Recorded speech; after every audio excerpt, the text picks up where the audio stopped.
Shabbat Shalom from Under the Dome. This is, of course, the Unexpected Cosmology, and my name is Noel Joshua Hadley.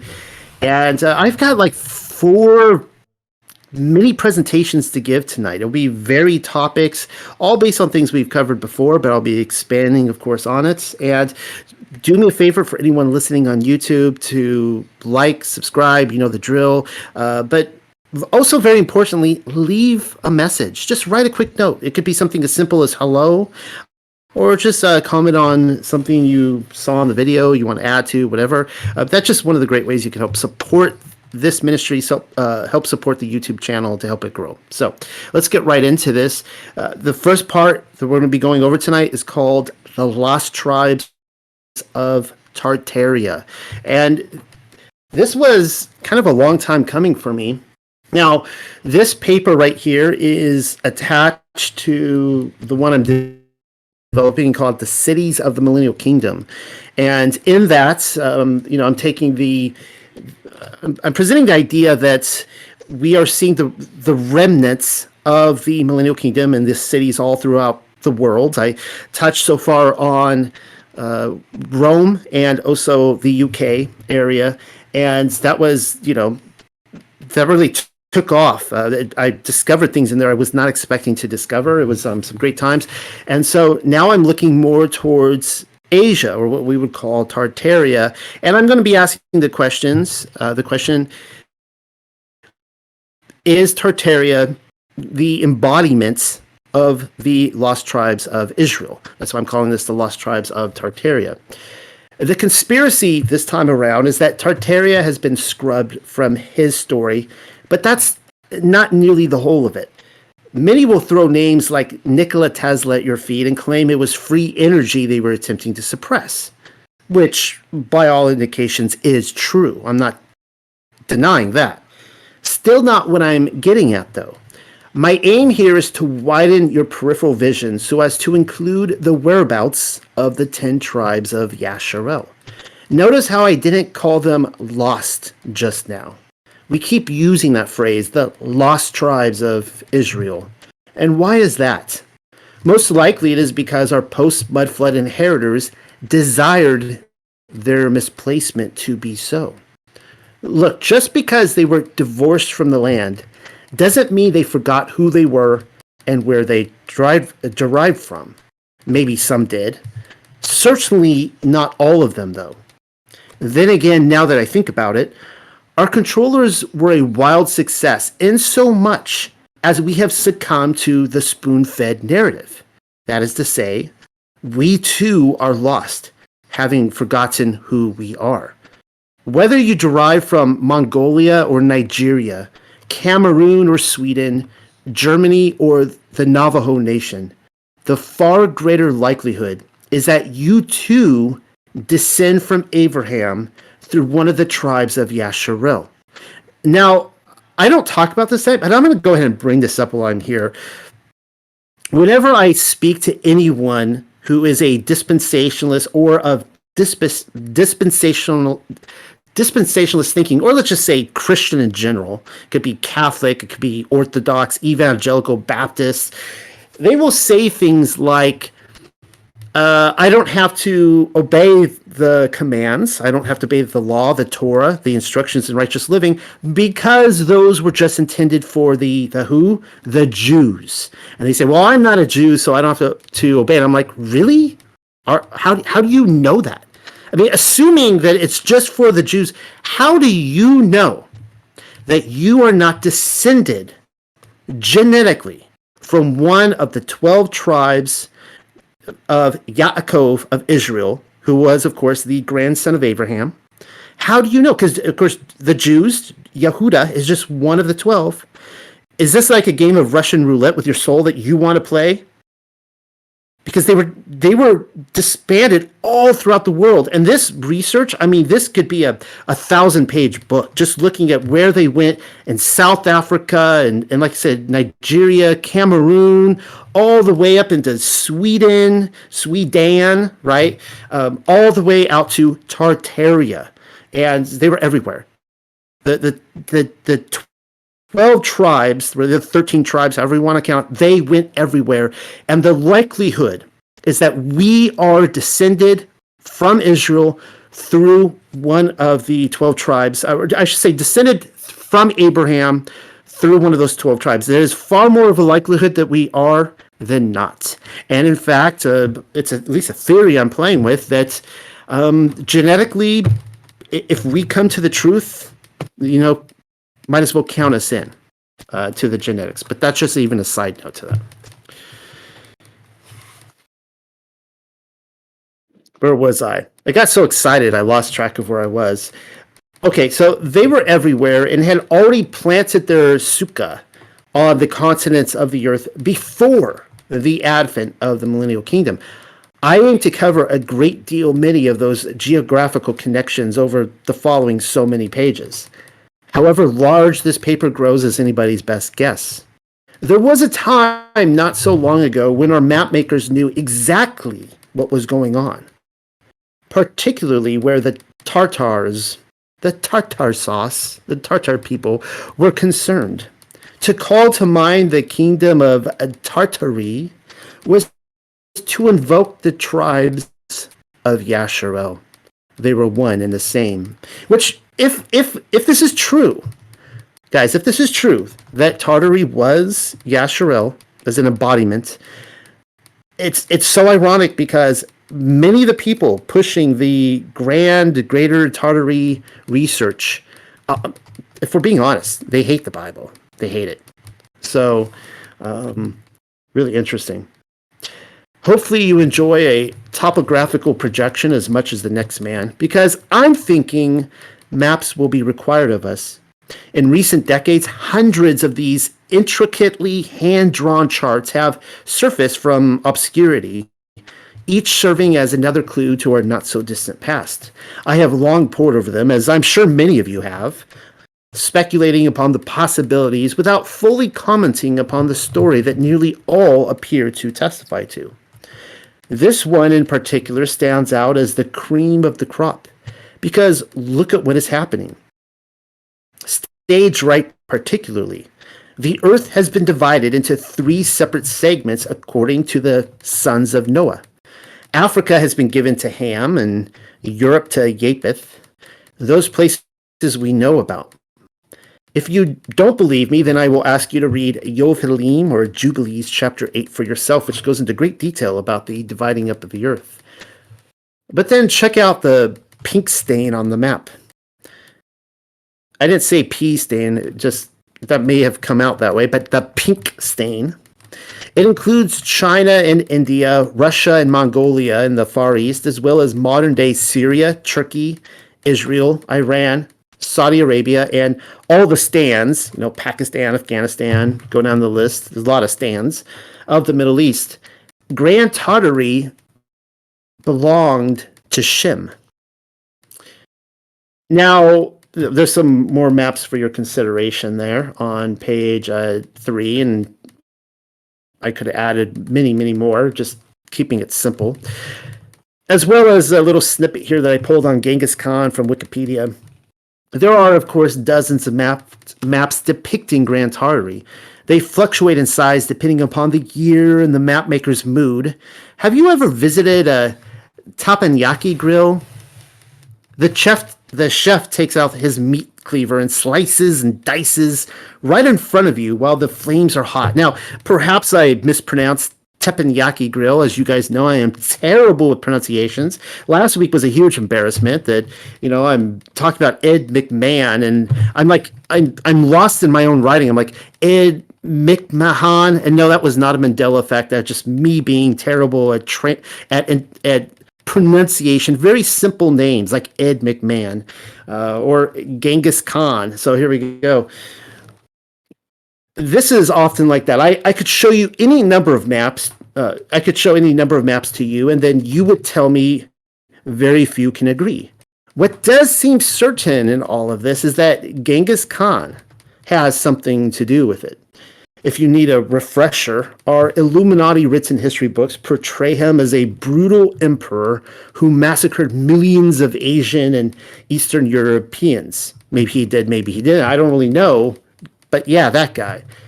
Khan was not the villain from Star Trek 2, by the way. Khan was the founder and first great Khan emperor of the Mongol Empire, which is furthermore said to have become the largest contiguous empire in history after his death in 1227. I shouldn't have said longest continuous. It's longest contiguous because I think Egypt is the longest continuous empire, if I'm not mistaken. His arms reach extended all the way to the Gaza Strip, which is modern-day Israel. That would be what I believe is ancient Yasharel. The maps of Tartaria attest to this much. I am showing you his official bio, if you follow that link, so as to highlight the glaring oversight. Nowhere is Tartaria mentioned, and why is that? The historians won't show you that part. Now, this is review for some of you from a few weeks ago when we went over this, when I went over my Star Wars paper, but I got to repeat some of this stuff. I might as well get this out of the way as well. You happen to be looking at a declassified CIA document from 1957, the height of the Cold War, which describes Soviet Russia's cooking of tartar sauce history from the books. The writer says the history of Tartary was rewritten, but then corrects himself and clarifies that it was way worse and that it was actually falsified.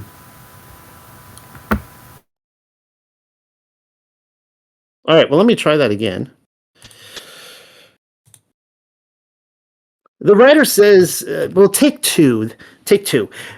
Action. The writer says the history of Tartary was rewritten, but then corrects himself and clarifies that it was way worse and that it was actually falsified. In this way, the document suggests the Muslims of that region, and in fact, generations of Muslims, have forever been denied the opportunity of learning the true facts regarding their nation's past. That's a large swath of land to collectively erase the memory of, but it appears as though the Ruskies were a wild success. But then I hope you notice something regarding the mysterious disappearance of Tartary. The U.S. didn't challenge the USSR, even if a scarce few of us happened to read about it in a declassified intel report. Why not? I mean, had the United States government wanted to beat the communists at their own game, why not make a case for Tartary in between the duck and cover drills? And no, even the Western world order dropped Greater Tartary like a bad habit. Kind of like how the Soviets had the perfect opportunity to expose the Apollo 11 moon landing for the obvious hoax that it was, and they bowed out. That should give us all pause as to who is actually calling the shots. What we have before us is a missing empire as well as an entire people group, seeing as how the Russians as well as the Muslims and really everyone, including the Chinese and the Americans, were spoon-fed the usual propaganda. The reason why has been explained by many historians of Tartary as of late. Greater Tartaria wasn't simply contained to Asia and Eastern Europe. No, it was in actuality a worldwide empire. Even the American continent participated. And you know my conclusions by this point. There are plenty of road signs to show the millennial kingdom of Mashiach happened already, and that we are well traveled into the short season by this point. The evidence is in fact overwhelming. I have devoted the last few years of my life covering what happened in the whereabouts of 70 AD, its origins and its end, the cathedrals they left behind, as well as the hidden wilderness, where the party is ongoing. Whoop whoop. Among dozens of other papers, while keeping completely mum on the lost tribes issue. Well, no longer. I have finally found my roadside directions in Scripture, and am pleased to give you the down low on Yasharel and Tartaria. So this comes from Second Esdras. I'm pausing for a drink of coffee. Let's see what this says. Those are the 10 tribes. Ooh, this sounds good. Which were carried away prisoners out of their own land in the time of Husha the king, whom Salmanaser, there's me butchering names, my apologies, the king of Asher, that would be Assyria, led away captive, and he carried them over the waters, and so came they into another land.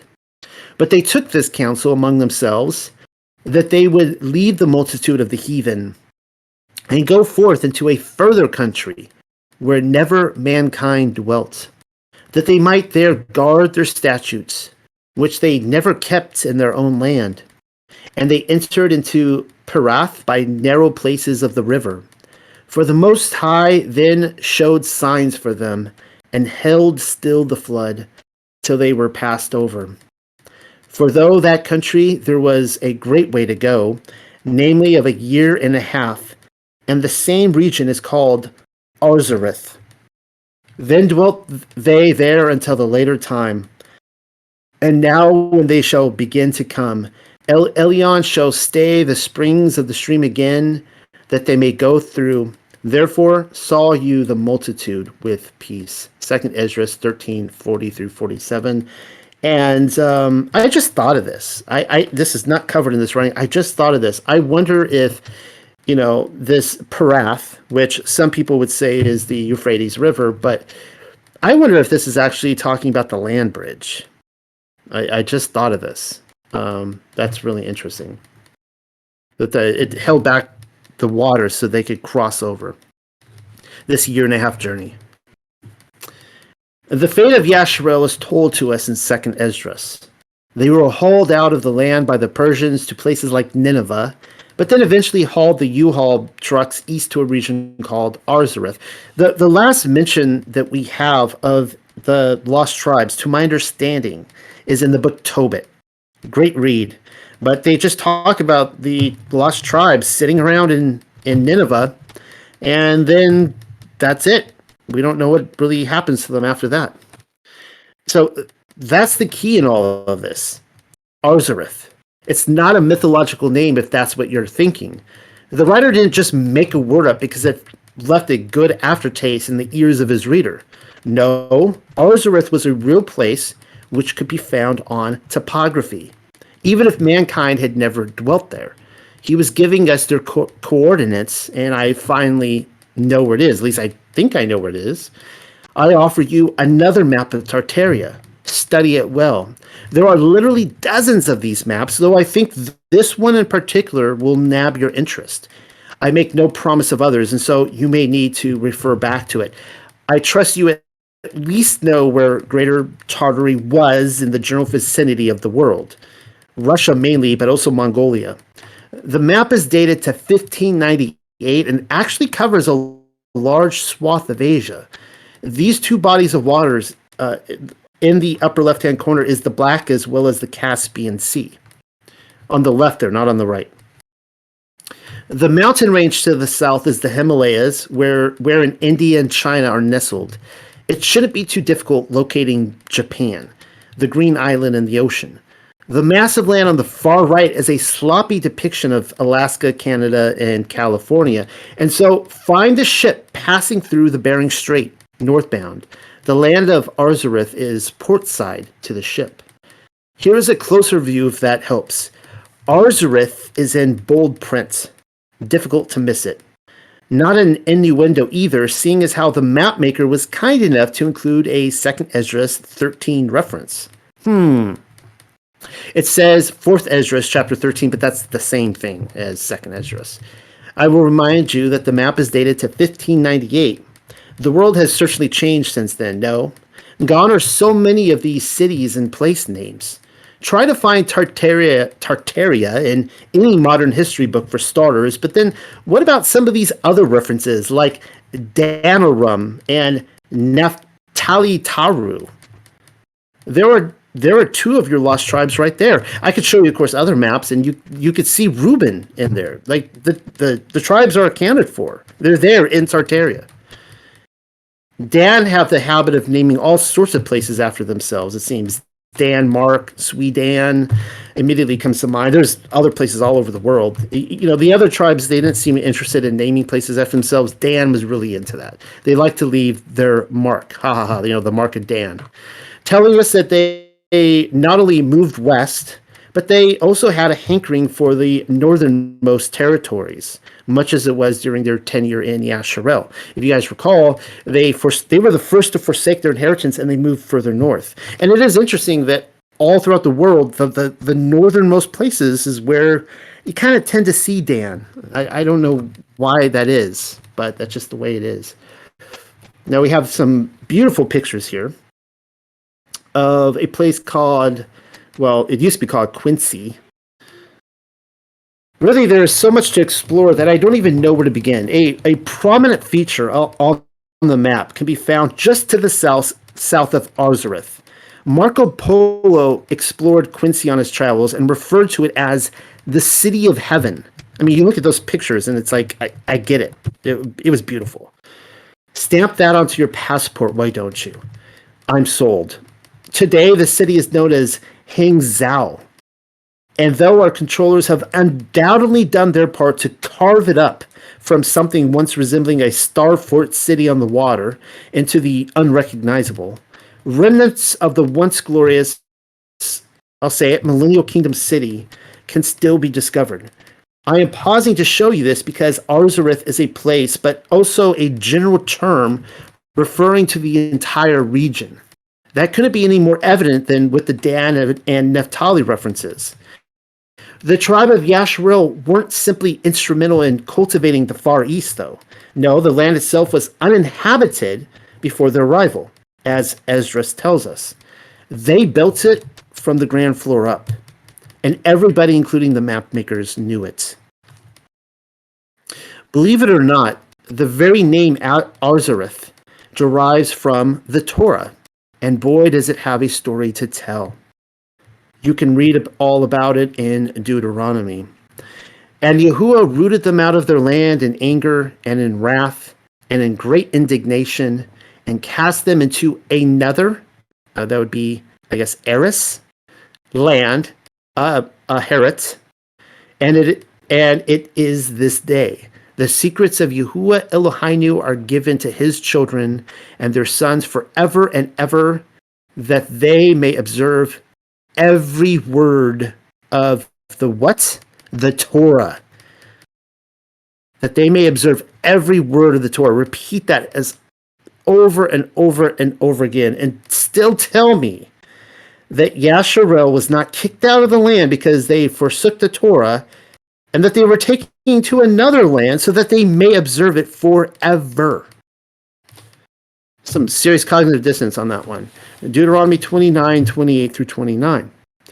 So Arzareth is a combination of the two Hebrew words, Eris, Heret, which is translated to mean another land. I'm actually wondering if Asia is a distortion of the same name. Asia, Arzareth. Asia might imply another or an alternative land grab for the sons of Shem. Why were they sent to the other land? Because they rebelled against Elohim's commands. Duh. They hadn't even arrived in the promised land yet, and already Yahuwah was telling them what would happen. Their tenure wouldn't last long. Well, if that's not messed up, it's the truth, but that would have been a tough pill to swallow. It's a biblical story for those of you who need caught up to speed. Though, here is the short of it. And I've gone over this so many times, but I have to cover this over and over again, or else people won't believe me. Yahuwah handed Yasharel a bill of divorce. Look it up in Yirmiyahu 3:8. If you don't believe me, that would be Jeremiah 3:8. There's your coordinates, your address.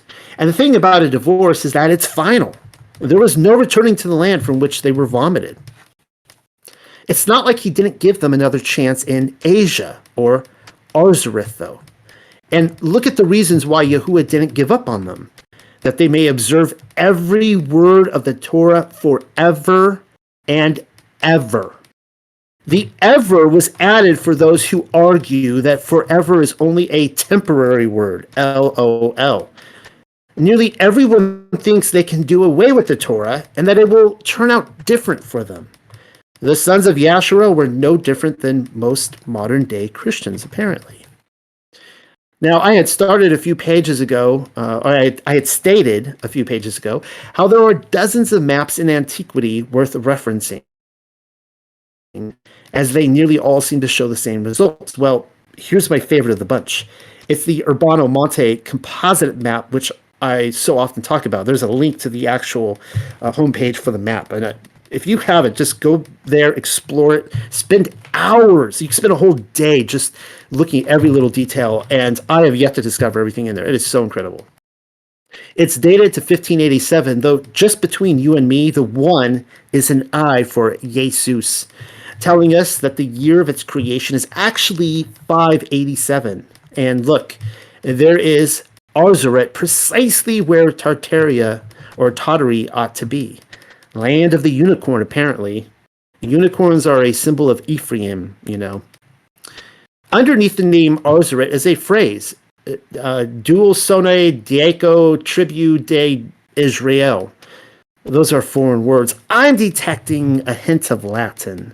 Not totally sure on that, but fun fact, Russian is heavily influenced from the Latin despite being a Slavic language. Technically, all the Romance languages, Spanish, French, Italian, Portuguese, and Romanian, are descended directly from the same source.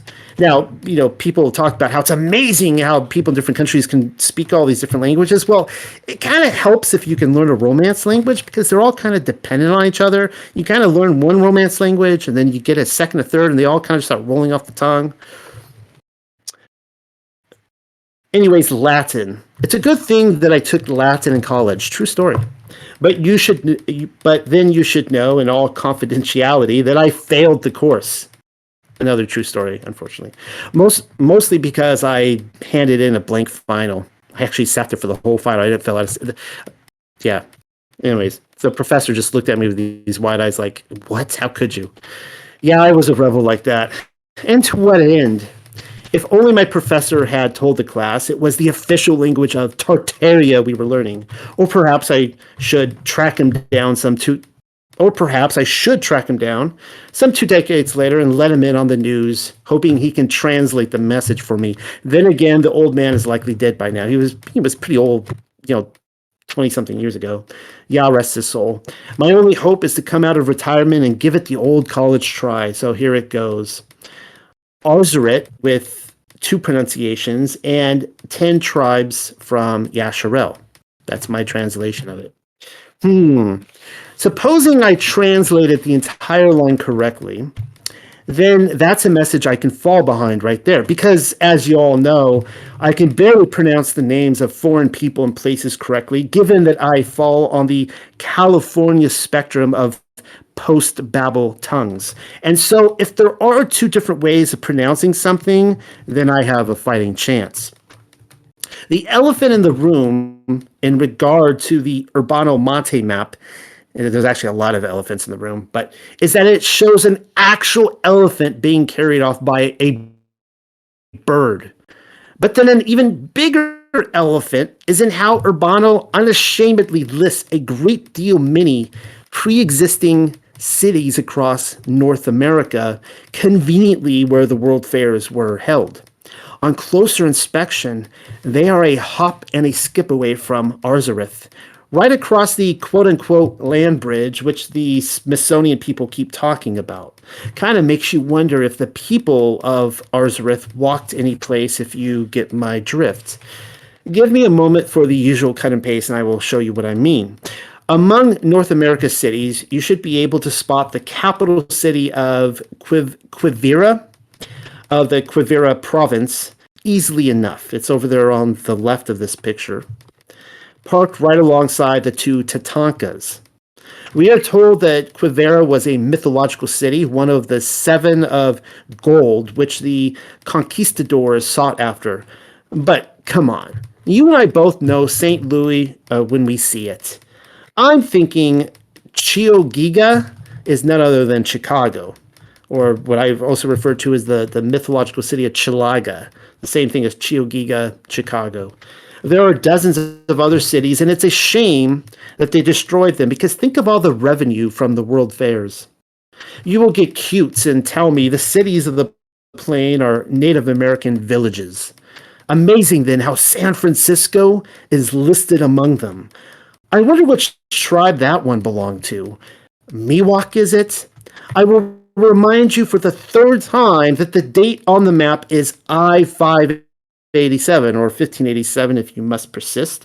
Official history claims the city on the bay wasn't founded until 1776. Oops. But even then, its name was Yerba Buena. It wouldn't become San Francisco until 1835 or thereafter. Story has it that its first inhabitant, William Richardson, pitched a camp out of a ship's sail on a sandy rise near what is now Grants and Clay. Yeah, right. It wouldn't even receive the official San Fran title until January 30th, 1847, in a perfect symmetrical buildup to the Masonic gold rush hoax. How very strange, then, considering that a Spanish-era map shows a city along the coast called San Francisco. Call me crazy, but 16th century mapmakers weren't prophets. Somebody is lying. It's not like I'm the first to make the claim either. The Millennial Kingdom had only recently met its end when, in 1650, somebody named Manuel Diaz Soiro, we'll just leave it at that, brought the Yasharel and American Native connection to everyone's attention. And you know what I should have covered too, I ran out of time, is that in the late 1500s, 1600s, some of the earliest references we can find to Tartaria, they were saying the same thing, that the Tartarians were, the Mongols were the lost tribes of Israel. Well, that's really interesting. And of course, they introduced these concepts just to destroy them, right? They introduced them early. Okay, you've heard this. None of it's true. It's all fake. Manuel went by other names as well, such as Manasseh ben Israel being one of them. Yep, he was a Jew. Though his friends called him by his Hebrew acronym MBY or MBI. Adorable. No, I'm not making this up. The writers of history might, but I am not. Seek him out for yourself on Wikipedia if you must.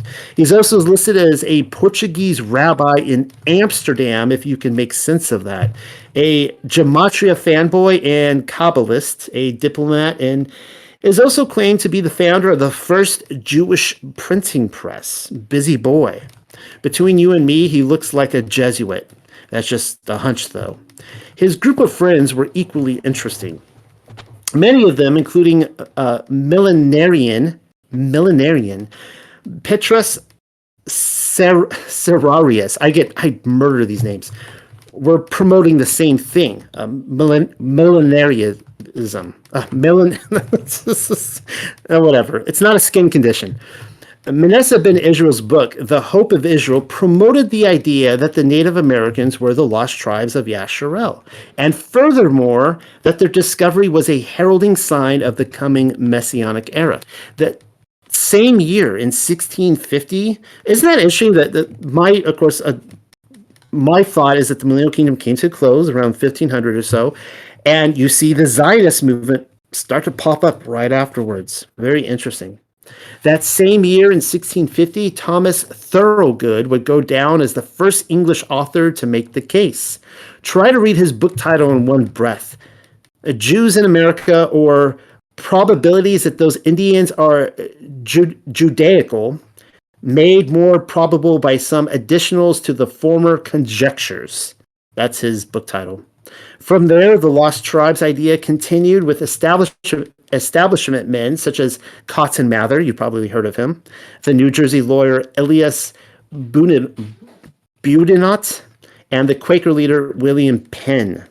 Perhaps most notably in 1775, James Adair, a 40-year veteran Indian trader, became a meticulous chronicler of the Native American religious and social customs when identifying Yasharel in his equally long book title. Let's see if I can say this in one breath. The History of the American Indians, containing an account of their origin, language, manners, religion, and civil customs. in title. That's just like our controllers to roll out the truth and then tell us to forget about it. Check out those tassels on those lovely young ladies, why don't you? It's like I've often stated, the people of the Torah simply don't wear tzitzits like they used to. Good for them. Keeping to their fashionable roots and doing it better than the rabbinical community. Now, if you must know, I'm not being just sarcastic here. I think there's a good, I wear tassels. I wear the traditional, I guess the Jewish Spaniard tassels. However, I think that there's a very good case to be made that the tassels that the Bible is talking about on all four corners, this is it right here. Look at those pictures. This is the tassels that they're talking about. On your garments, on your blankets, on the four corners, on your sleeves, just wear tassels, go tassel crazy. And it's not just the Native Americans either. You see this on the pioneers and others pictures. As soon as the pictures start coming up, we see people wearing tassels. That's really interesting. The men as well. If these three don't spice up your tartar sauce, then I can't help you. And gentlemen warriors, every last one of them. Also, it'd be terribly difficult to forget about the Father Spirit with all those tassels blowing about in the breeze. Now, wouldn't it? I'm getting all sorts of new ideas for how I'd like to go about town moving forward. The guy from Dances with Wolves had the right idea. I just may decide to find some moccasins and feathers for my next speaking engagement. I'm actually trying to figure out how I can dress. I'm serious. I'm gonna start dressing in tassels. But I need to find like wool or linen attire that's goes tassel crazily. I'll do it. I'll wear it because I think that this is more biblical than the way that Hebrew Roots advertises it. Now, there is a good-looking couple right there. Humanity has truly fallen from its nobler, quote-unquote, pagan roots. It is truly unfortunate that they were lied to when these photos were taken. Do they know it's Sukkot time in Arzareth? If they do, then they're not talking. And I don't blame them. Best to kill them off and round the survivors up on the reservation, I suppose. That will teach them. Shut them up and indoctrinate them. Cause them to forget about everything as well. It's so comforting knowing how the good guys keep winning every war and then telling us about their victories over evil in the history books, but I digress. So that's all I have there on that expansion to the Cities of the Millennial Kingdom, which I'm going to be changing the name now to the Lost Tribes of Tartaria. This is a better title. All right, so now we're moving on to the second part tonight's, this next segment, The Outer Darkness. And this is in the book I released, The Hidden Wilderness. I can't even remember the title of my own work. The Hidden Wilderness. I think I need more coffee.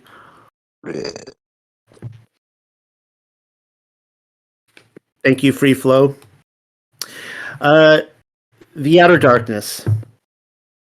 Nearly every theologian on the planet, that is not a Freudian slip, will disagree with me regarding the whereabouts of the outer darkness and know that wasn't a glitch. The spinning, wobbling globe, which so many people hug to their bosom like comfort food or a nightlight, is that location, according to my best estimate. We're living in it. Oh, I'm very willing to be wrong. I mean, who wants to live in the outer darkness, right? It's not really something that I could know for certain. All I'm doing is putting the puzzle pieces together on flat Earth topography, and the picture sure is coming together nicely if I do say so myself.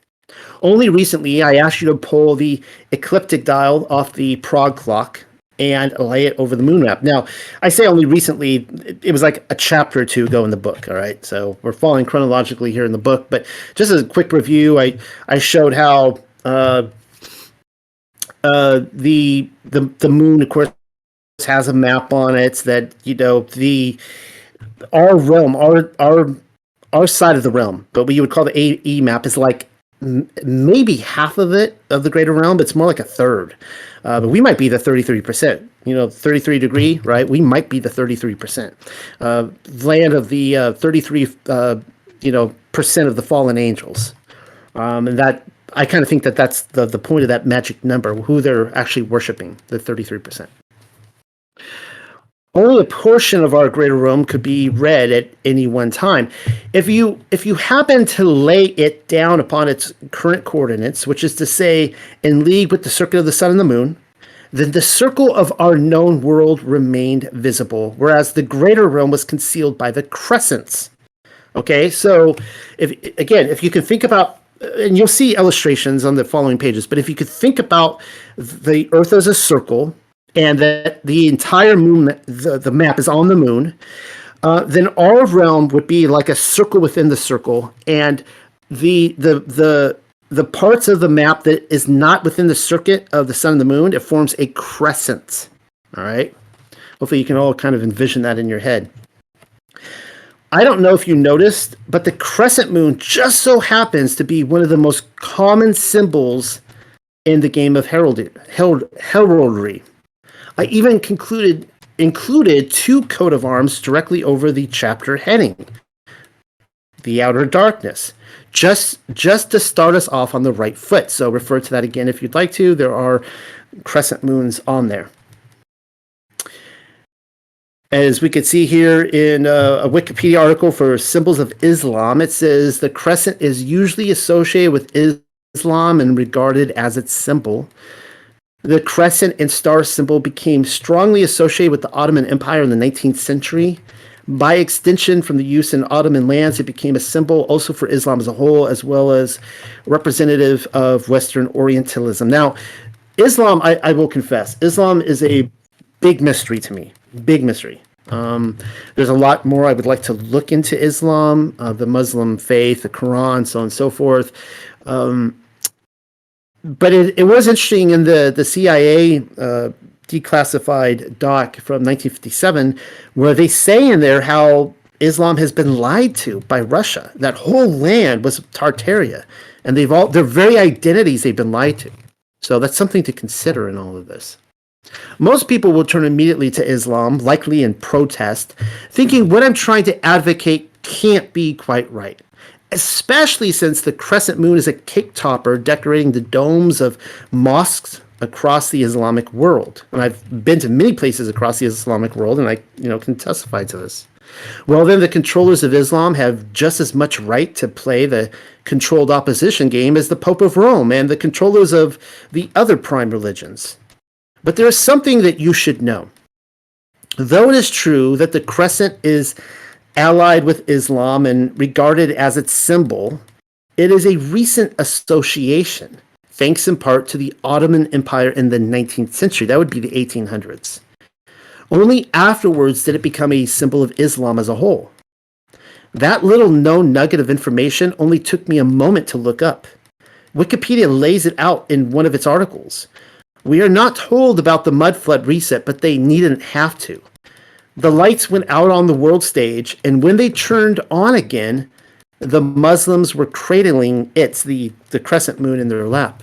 Like I said, controlled opposition. Get used to it. The crescent is something that I think about often nowadays, especially considering it's on the flag of my present home state, South Carolina. It is indeed difficult going anywhere without the wind flapping you in the face with it.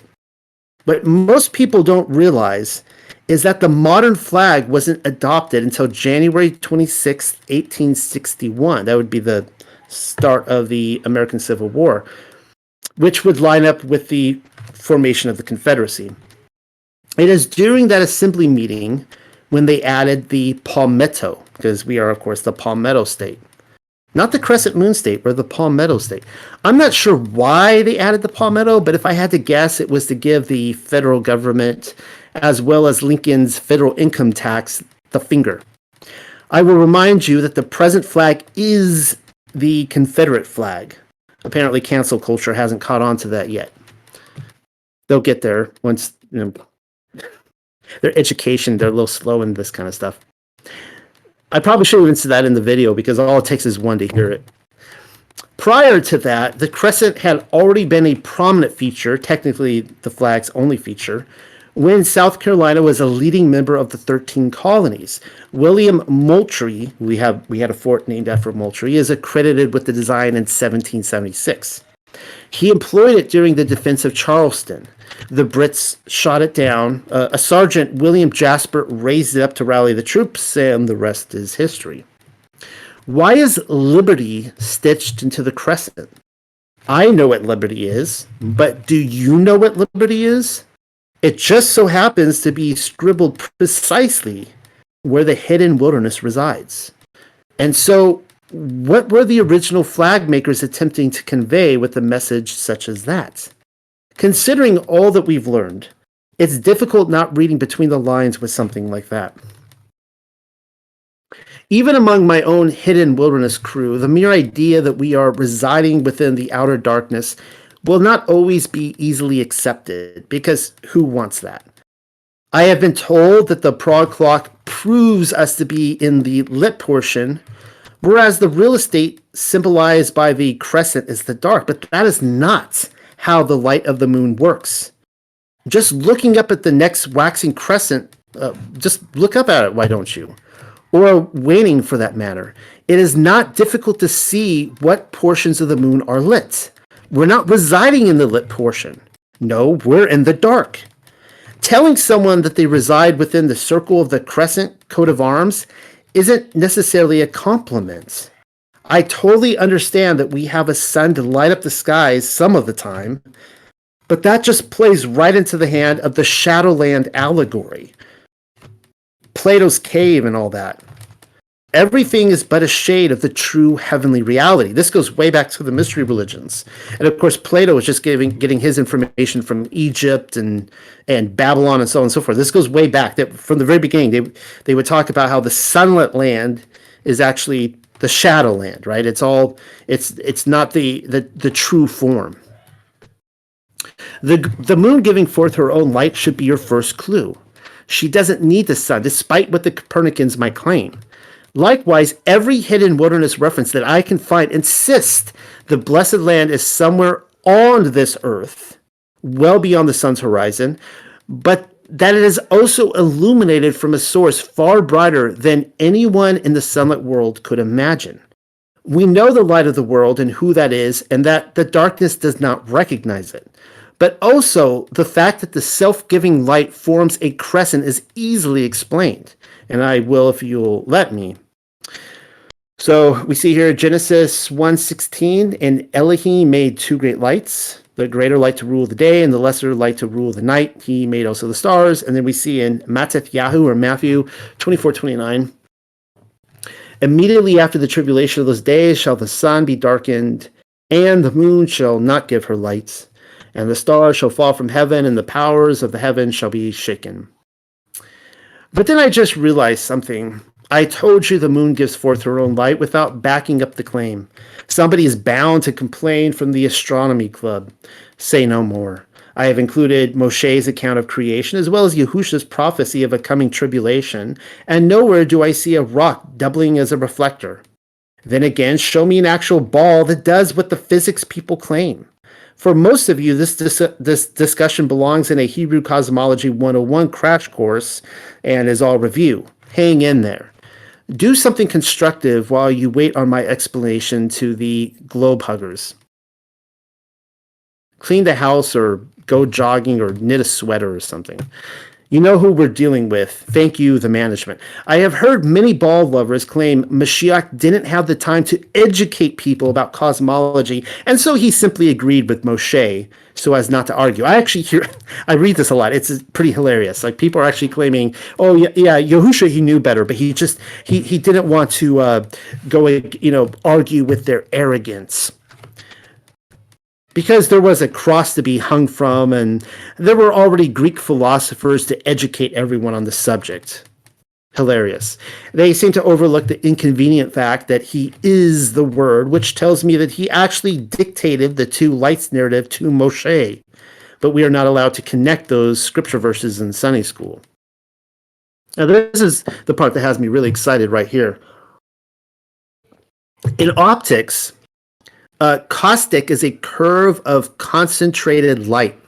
defined as the envelope of light rays reflected by a curved surface. We all know about the rainbow after a rain shower. The rainbow forms its arch because of the solid dome in our sky, which it mimics, the firmament. A lesser known example, though, is what might be observed in a coffee cup. The experiment is referred to as the coffee cup caustic. You can all do this experiment yourself. One which we are, well, as I say here, one which we are all capable of.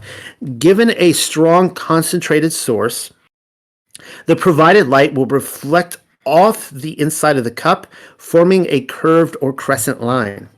It works because, as Paul said in his vision, the blessed land is located in the furthest extremities of the earth, where the firmament touches down with a place called Oceanus.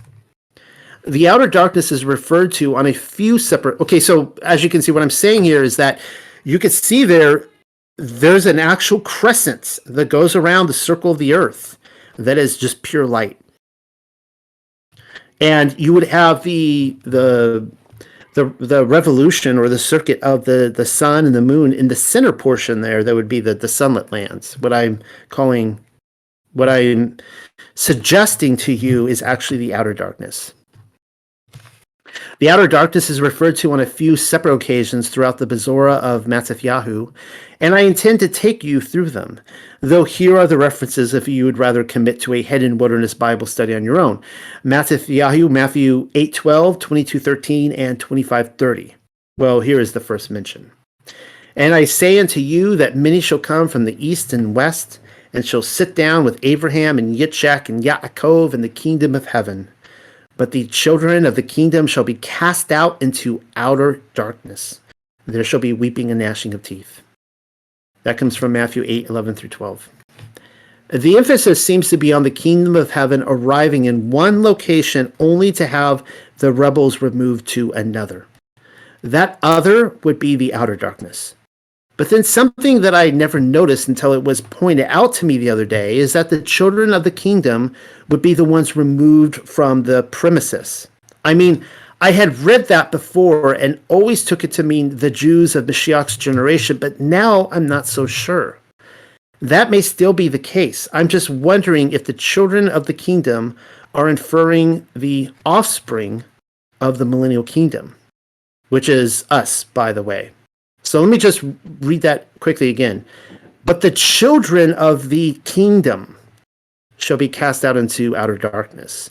Maybe that will start ringing some bells with us as we look into the orphan trains, the orphan population everywhere, the Cabbage Patch Kids, all that kind of stuff that we talked about. What went on in the past? Are we the children of the kingdom that was cast out? It's a sobering thought. I can totally see a scenario where the hidden wilderness with Abraham, Yitzchak, Yaakov, and all that is set apart is closed off from the world so as to separate from Satan's release. If ever there was an event which might cause me to weep and gnash my teeth, then that would most certainly be the one. Here's another passage. And this one comes from Matthew 22:11 through 14. And when the king came in to see the guest, he saw there a man which had not on a wedding garment. And he said unto him, Friend, how did you come in hither not having a wedding garment? And he was speechless. Then said the king to the servants, Bind him hand and foot, and take him away, and cast him into outer darkness. There shall be weeping and gnashing of teeth. For many are called, but few are chosen. The outer darkness has a second notable mention, and it involves a wedding feast. A man is found standing among the guests, but without the proper attire. When the king asks how he has arrived without a garment, the man is speechless. I am of the opinion that the wedding guests are dressed immortally in immortal attire with the Ruach HaKodesh, which, if I recall, was noted earlier when commenting upon Zosimus's visits. So if you're in this group tonight or listening on YouTube land or wherever, that was a past video I did on the hidden wilderness. I think I called it like the hidden wilderness and Satan or something like that. These would be the very people, the very purple robes which Adam and Chua were vested in before, removing them. It would explain why the guest didn't have the faintest clue why he wasn't clothed in the like, and may not have even known until that awkward fact was pointed out to him, that he was in fact naked of the Ruach HaKodesh. It's not like he'd forgotten to pick the choir robe up from the dry cleaners. And anyways, it seems pretty clear that the wedding is taking place in one precise location. It's definitely not heaven, and I would have said the whole of the earth was the venue at one time.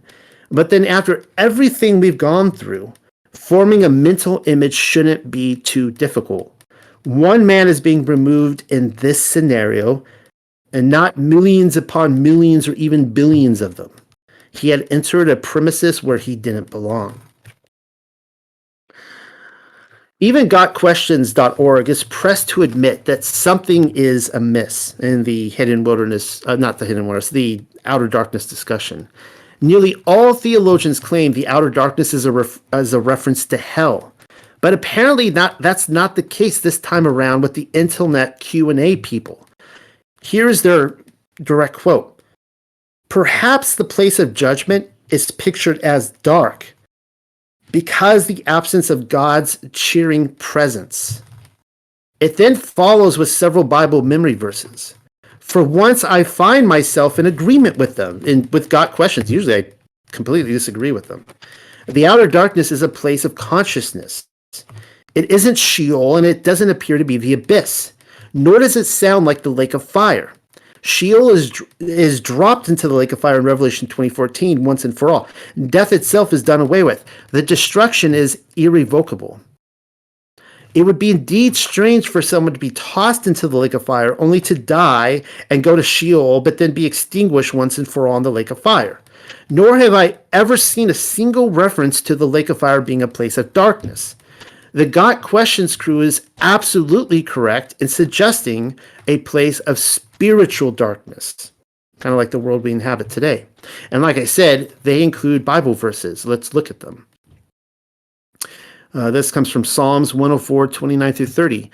You hide your face, they are troubled. You take away their breath, they die and return to their dust. You send forth your Ruach, they are created and you renew the earth. Good verse. The hidden darkness is quite possibly a place, or I should say the outer darkness, but also the hidden darkness. It's quite possibly a place where Yahuwah Elohim hides his face. And that lines up with the idea of what I was putting forward with Zion, the mountain of Zion, where I made the connection with Mount Sinai, and the pillar, the cloud would come down, the pillar of fire, the cloud by night. And the same pillar was, if you recall, was complete darkness to Pharaoh and his army. And he came down to wipe them out in the Red Sea to corner them there. It was darkness for him. It was light for Israel, right? So you could have complete light on one side, complete darkness on the other. Where was I? It may even be a state of mind. The reason I can say this is because of the passage which the Bible Q&A people follow up with. This then is the message which we have heard of him and declare unto you, that Elohim is light, and in him is no darkness at all. If we say that we have fellowship with him and walk in darkness, we lie and do not the truth. Yochanan Rishon, that would be 1 John 1:5. A clear contrast to the hidden wilderness and the outer darkness is given in the stride of the individual. It is not where he is walking so much as in how he is walking. I've said it before, and I might as well do so again. People keep asking me for directions to the hidden wilderness. Read 1 Yochanan then. He's already given the coordinates.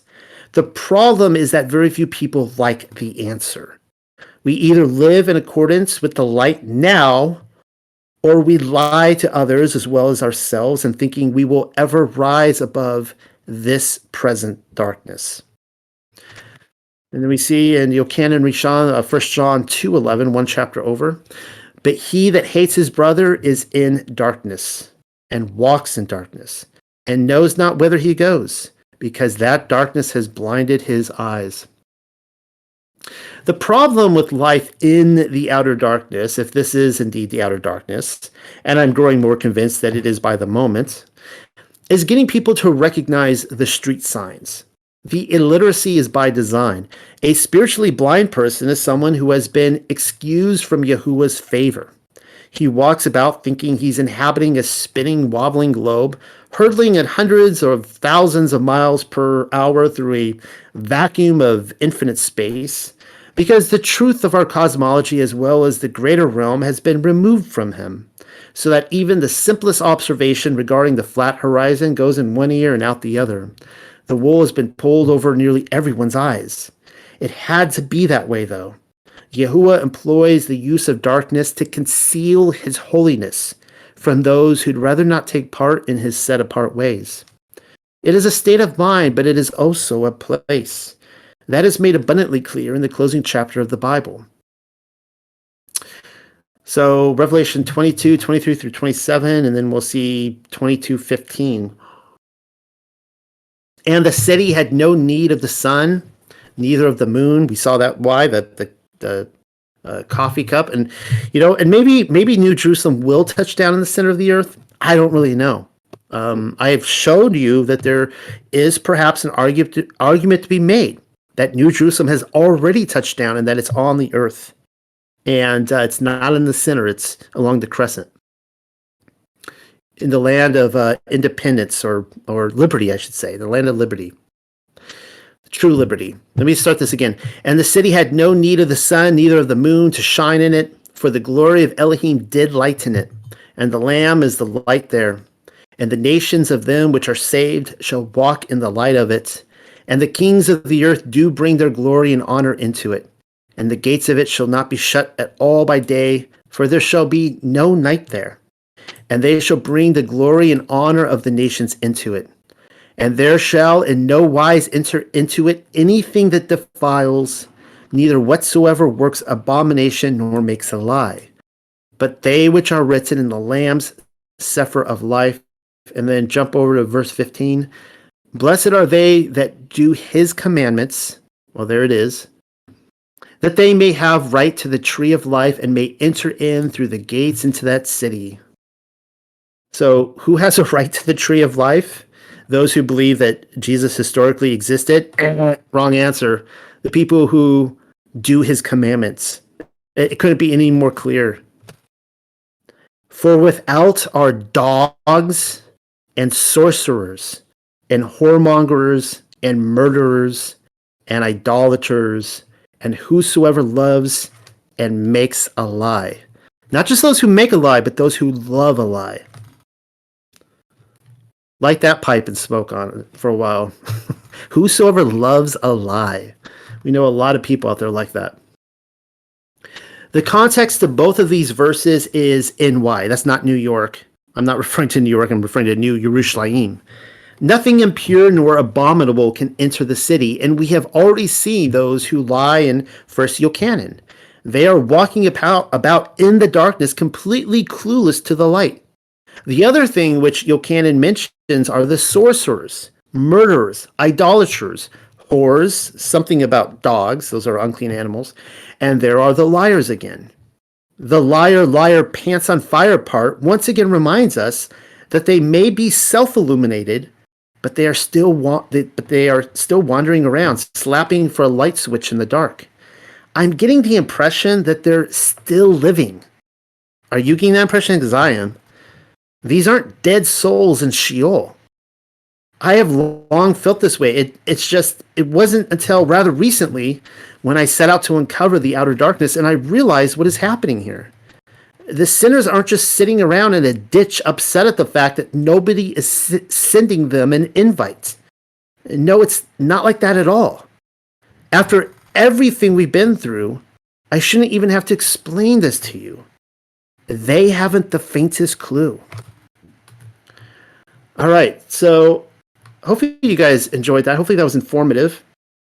And now we're going to be covering something that has a topic that has long fascinated me. In fact, this is adapted from a paper I originally wrote back in 2018, back in the day. I don't think anybody read it back then.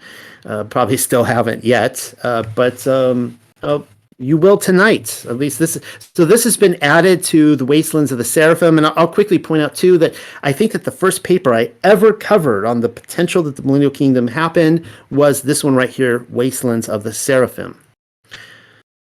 So if you're following along page 28 there, you see a lot of medieval art. Some of what's considered the most beautiful Middle Ages or Dark Ages medieval art. Some of these I've had the pleasure of seeing in person as well.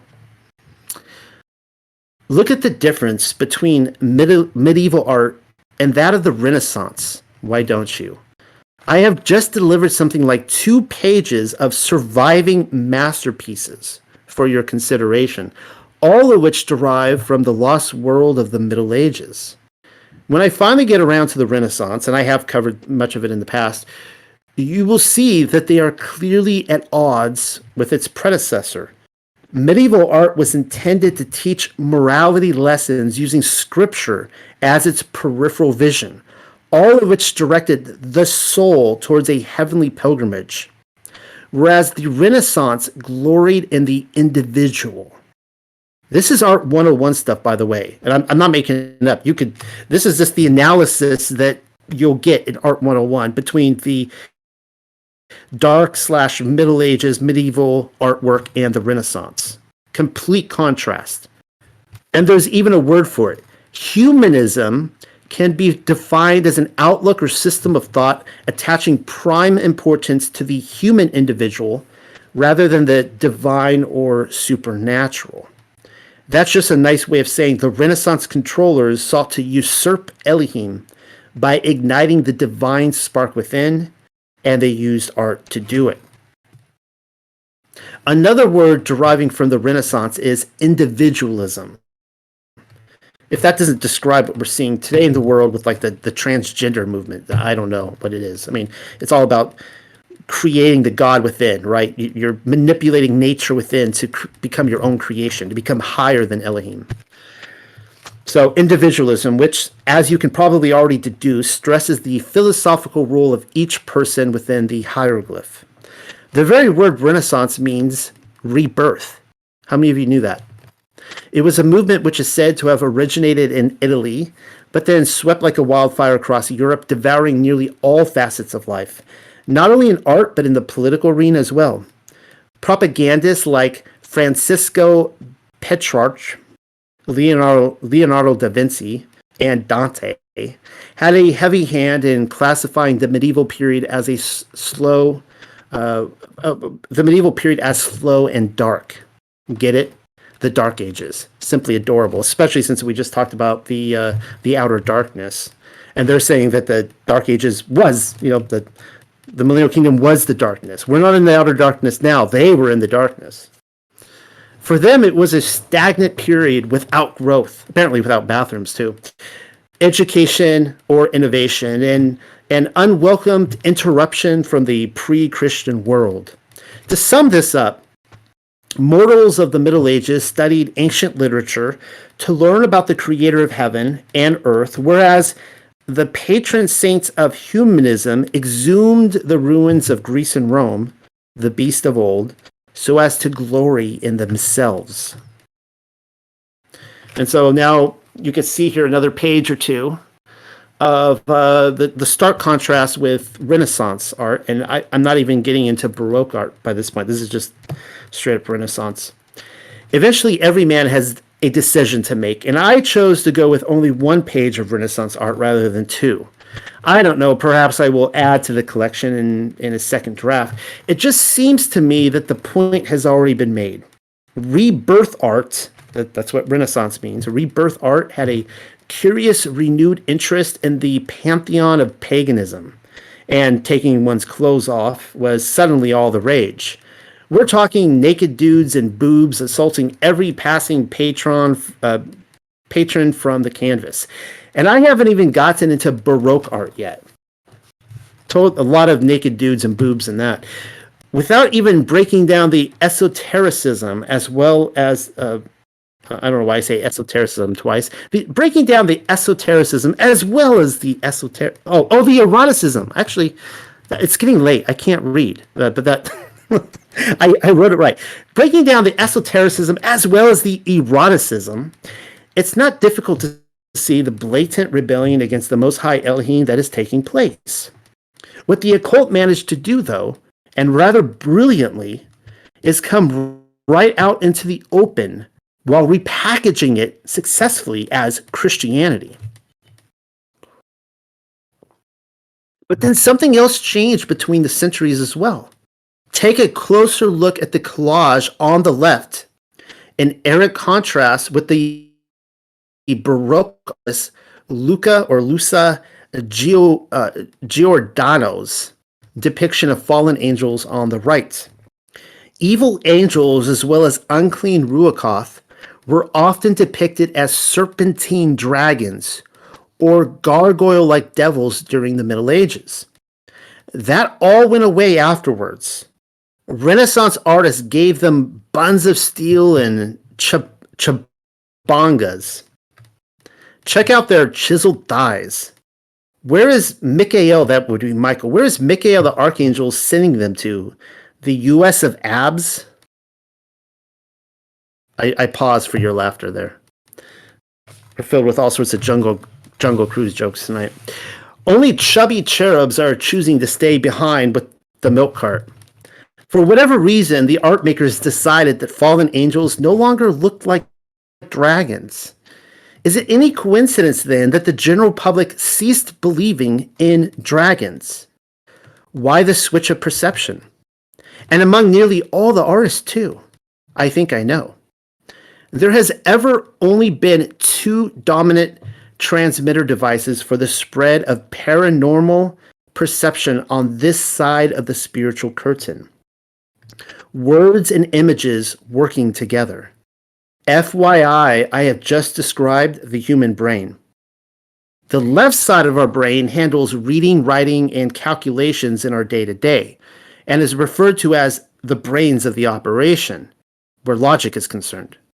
The right side is visual, dealing more often than not in the images behind our artistic endeavors. Though it is also home to emotion, intuition, and the spidey sense, quote unquote, which pries at our impulses. Cross those train tracks from the left side of town and you've entered the neighborhood of make-believe. And that's just the thing about our brain. The left and the right hemispheres work in synchronicity with the other, or in the very least are expected to. Though the left may be doing all the talking, the right turns to a storybook of images so as to inform its logical counterpart, thereby informing our very perception of truth. How the spiritual realm materializes itself within our mind's eye is based largely upon art, and the occult knows it. It's why they need pop culture. They need paintings and cathedral ceilings, though in today's terms, they need toys, comic books, and movies, as well as the news reporter's desk and the media teleprompter. The question you should be asking yourself is what an angel actually looks like, and who is it to say they don't have baby fat thigh rolls? I am inclined to believe the medievalists had it right. They were dragons, at least many of them. And I aim to show you, of course, those would be the seraphim. Many of you were hoping I'd say they look like little green men. I hate to be the bearer of bad news, but the little green men never made an appearance at any time during the Middle Ages. At least, maybe they did, and maybe they scrubbed it all. I don't really know. But I have yet to see any. If you have found the little green men in the Middle Ages, be sure to let me know. Not even the Renaissance afterwards. They make no appearance. The little green men are a product of 1950 space-age propaganda, by which Soviet fear-mongering probably had something to do with it. The earliest reference that I can find derives from Washington Irving. Yeah, the Legend of Sleepy Hollow and Rip Van Winkle guy. There were other authors imagining extraterrestrial beings through the centuries, but Irving appears to be the very first to describe the men from the moon as pea green. If you are capable of finding earlier references, then don't hold back. I want to know. To I want to believe. To Irving's credit, mention was made in 1809, which just so happens to fall in the whereabouts of the mud flood, though perhaps more importantly, the release of the Watchers. The next notable mention doesn't happen for another century. All right, so you've got 100 years to go by where there are no references. Maybe they were scrubbed. I don't really know. There are no references for 100 years. So you guys all know Edgar Rice Burroughs, the creator and writer of the Tarzan books, referred to the Green Men as well as the Green Martian Women when writing his first science fiction novel, A Princess of Mars in 1912. Except that the green people were described as 10 or 12 feet tall on this go around. Edgar got the skin color right, but they're hardly little. Come on, give it the program, Burroughs. I'm willing to accept that Irving and Burroughs were in the know, and they most certainly were. They were in the know, but not in the way that you're probably thinking. Something else is going on. So this was an interesting snippet I found on the internet. Folklore researcher Chris Aubeck has used electronic searches of old newspapers and found a number of instances dating from around the turn of the 20th century referring to green aliens. Aubeck found one story from 1899 in the Atlanta Constitution about a little green-skinned alien in a tale called Green Boy from Hurrah. Hurrah being another planet. So folklore researcher Chris Aubeck found that the little green men began cropping up in the media starting at the turn of the 20th century. And let's see. Okay, you know all that there. In the following decades, Hollywood and the comic book industry basically went ape crazy over the secondary color, making a craze out of it. And what do you think came of that? People reportedly began seeing the little green men from a not-so-distant planet. This is the left and the right side of the brain working together. Just so you are aware, I am not questioning the alien-angel connection. I, too, have seen an alien gray and stand by my close encounter. By the way, too, I've also seen a reptilian. That was, like, years ago, like 25 years ago, though. The experience on both accounts will not be easily forgotten. What I do question, however, is my own ability to accurately translate a higher dimensional being, having pierced through the spiritual curtain which divides us, and then broken down for somebody like me, incapable of recognizing shapes and forms beyond the third dimension. I mean, we're trapped in the third dimension. We could see things from other dimensions, but we can only translate it according to what we're imprisoned in, the third dimension. There are probably several theories on who the grays and the greens are and their existence in places like dumb tunnels. Perhaps they are the children of a recent incursion. I don't know. I wouldn't be the slightest surprise if that turns out to be the case. Many people speculate that. Try not to let what I'm stating enter through one ear and then right back out the other without swishing it around for a few. Sometimes these things need to marinate. Pop culture in league with the media created the alien phenomenon. Only then did they begin to materialize within public consciousness. Even the abduction idea was only recently incorporated into the alien experience. It all began with Barney and Betty Hill. On the night of September 19th, 1961, interesting enough, somebody in this group mentioned that they interviewed Betty Hill later in life. On the night of September 19th, 1961, the Hills became the first alien abductees in recorded history after having been followed home by a bright light on a rural highway. Their story, which they told first to a psychiatrist, then to the book and TV movie rights people, unleashed the floodgates of abduction stories to follow. For the longest time, the abduction experience appears to have been an American phenomenon. That's something that ufologists don't always really talk about. Now they're everywhere, but for the longest time, it was only happening in America, which is very strange. Do yourself a favor and don't come to the land of the free and the brave unless you want your ass prodded in the middle of the night, that sort of thing. I'm sorry if that was vulgar, but come on, that's what was happening. I read one number that claimed a whopping 2.5% of Americans have had a close encounter with the mothership. Huh? That's 3 out of 100 Midwesterners.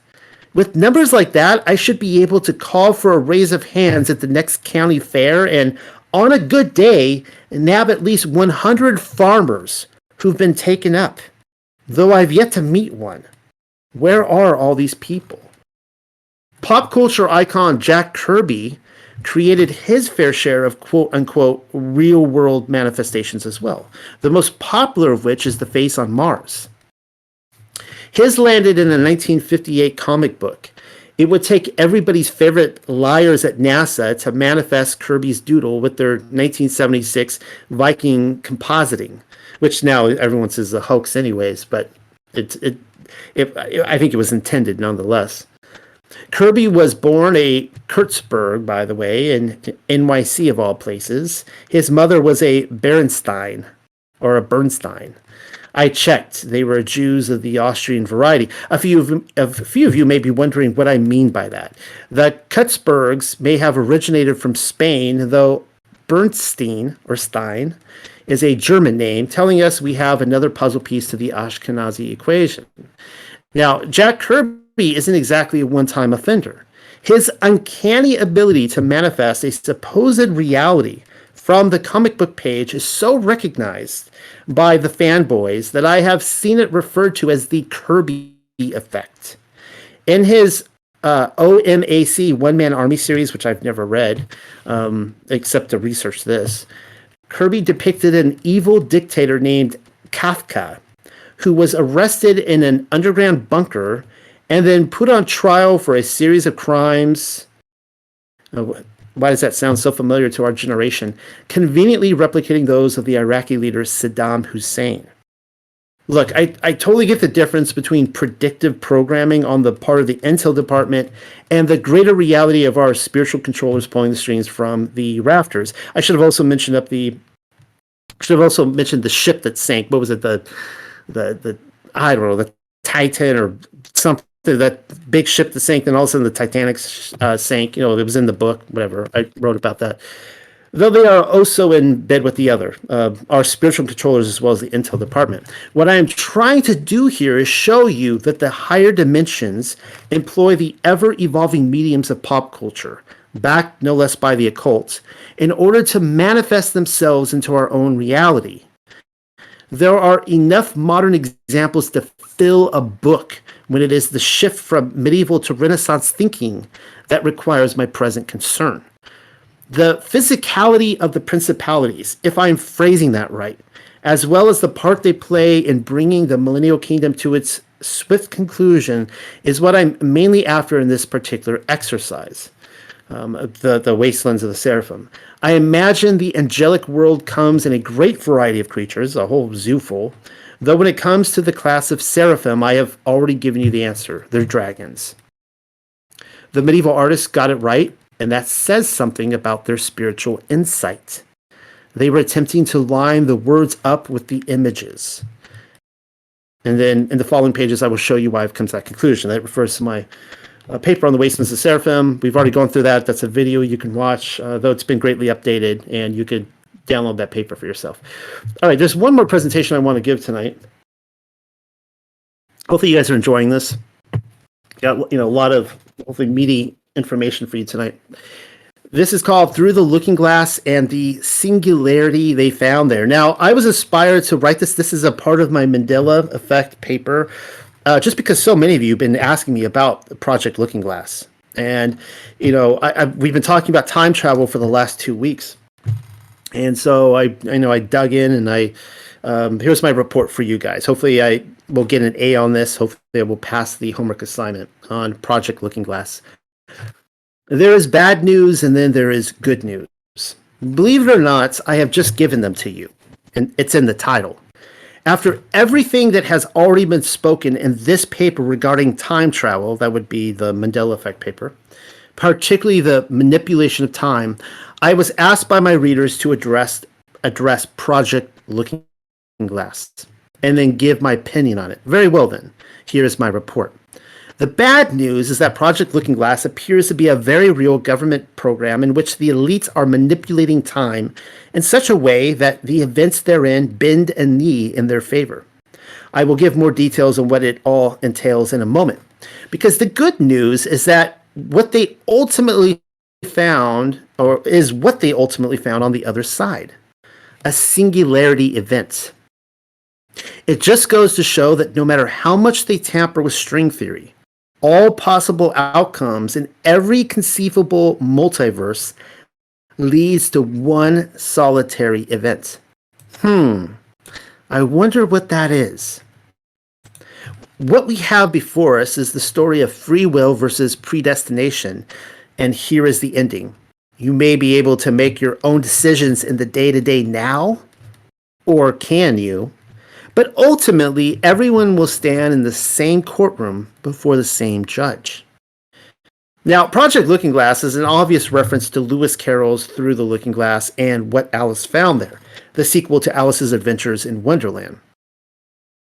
Interestingly enough, the original title to Alice's Adventures in Wonderland was Alice's Adventures Underground. Like the CIA's MK-Ultra program, steeped in Babylonian magic as well as Egypt's Book of the Dead, Intel communities love Wonderland imagery, and for good reason. Alice Liddell, whom the character of Alice was based upon, was related to Samuel Liddell Mathers, one of the Hermetic Order of the Golden Dawn's 3 co-founders, believe it or not. The other 2 were William Robert Woodman and William Wynne Westcott, all Freemasons, all 3 of them. That much is a given since Golden Dawn was a Masonic organization closely aligned with Helena Blavatsky and Theosophy. Other prominent members of the Golden Dawn include Bram Stoker and Sir Arthur Conan Doyle. He comes up, all these people come up in this research often, though the big one is none other than Mr. 666, Aleister Crowley, the Beast, and that's no coincidence. In true Crowley-esque magic, Alice is capable of creating a world in which everything is backwards. The Beatles would later perfect the process by way of backmasking. Meanwhile, in the mirror world, there are no straight logical paths as we know them by way of deductive reasoning. Events happen backwards, or in reverse order. Rather than there being a cause and effect, the outcome happens first and then the cause of it. We have already been there and done that with CERN's part in the time travel narrative and something called retrocausality. We think of our timeline as linear when in all likelihood, this current short season of deception may be a mirror world created by wizards. And of course, it needs to be said, aside from Carroll's inquisitive collection of pedophilic photographs, it has been well noted that later in life, Alice Liddell exhibited the recognizable traits of someone who had been handled in her youth, sadly enough. Perhaps ceremoniously and as an early prototype to the monarch butterfly system. You might even say she quite literally took a tumble down the rabbit hole, as becoming detached from her conscious self is concerned. Which, of course, that's what the metaphor is of down the rabbit hole. So we talk about that a lot in the Truther community, like we go down the rabbit hole. Actually, it's a terrible metaphor because we're actually saying that we have gone through the process of being detached from ourselves. You know, our true self is up there and our conscious is down there. That's not a good analogy. The mirror as a source of magic and manipulation is a constant theme throughout mythology as well. Vulcan, or like Spock from Vulcan in Star Trek. Vulcan was the Roman Elohim of fire, which included his qualifications as the master metalworker.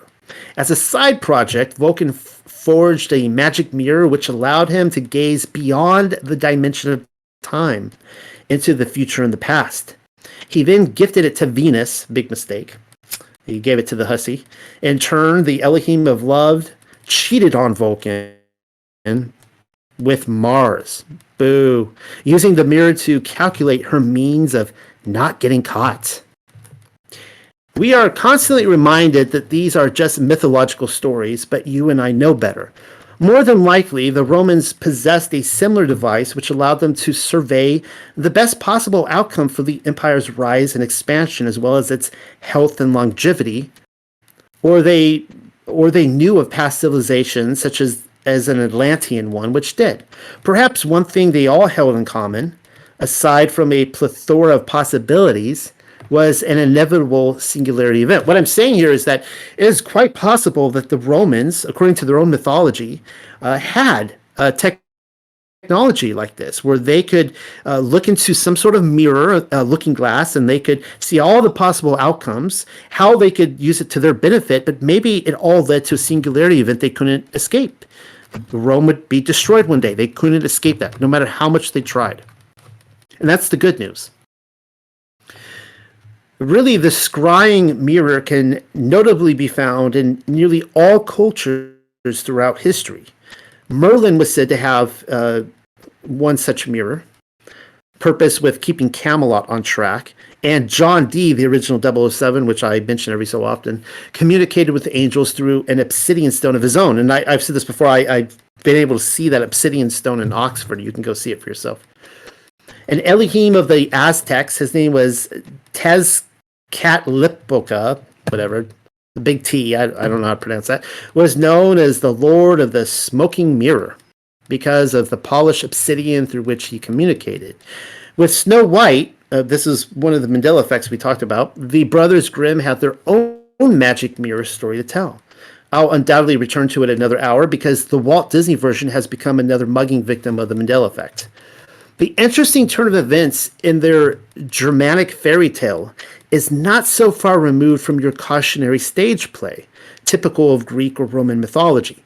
We are introduced to a ruling sorceress who is nearly always ahead of the game because of her secret Antiquitech device, which is hung upon the wall. Her, of course, run by spirits of all things too, which, is probably how much of modern tech is as well. Her eventual destruction has little to do with her mastery over the craft, when in fact she has become too greedy, and we might add a little too clever for her own good. It is only in her obsession to eliminate Snow White, a young woman whom nobody seems to know about, which ultimately brings about her demise, thereby elevating the king's daughter to her kingdom. What sort of demographic do you suppose a story such as this one is aiming at? Greek and Roman mythology, and Homer in particular, were studied like the Bible among mystery school neophytes so as to teach them about the perils of discovering the God within. It seems to me that the occult is attempting to warn their own ranks regarding the dangers of greed and gluttony this time around in the Snow White story. Have your mirror and use it to your advantage, but not if unbridled passion should tug at restraint. And I'll again remind you that the only reason she ended up dying, the Wicked Queen, is because she became so obsessed with playing this game, because she had this this advantage, and it brought about her demise. J.R.R. Tolkien presented us with another scrying mirror in The Fellowship of the Ring, Lord of the Rings, The Fellowship of the Ring. Galadriel employed a silver basin filled with water, which could show a person things that were, and things that are, and some things that yet may be. But which it is that he sees, even the wisest cannot tell. The defining difference between Galadriel and the Wicked Queen of Snow White is that the ring bearer of Middle-earth foresaw what would happen to her if she took the One Ring upon herself, which Frodo happened to be carrying. She would become a great dark lord, presumably a mistress of Sauron. Galadriel was capable of defeating her temptation for greater power and was rewarded for it in the end. She got to go to the hidden wilderness. The same cannot be said of the ruling elites in the world we inhabit. Now, to the best of my knowledge, a grand total of 3 separate whistleblowers have come forward over the last 30 or so years concerning Project Looking Glass, though I tend to lean towards the possibility that they were released by our controllers to make the information known, meaning they were purposeful plants. The first is Bob Laser.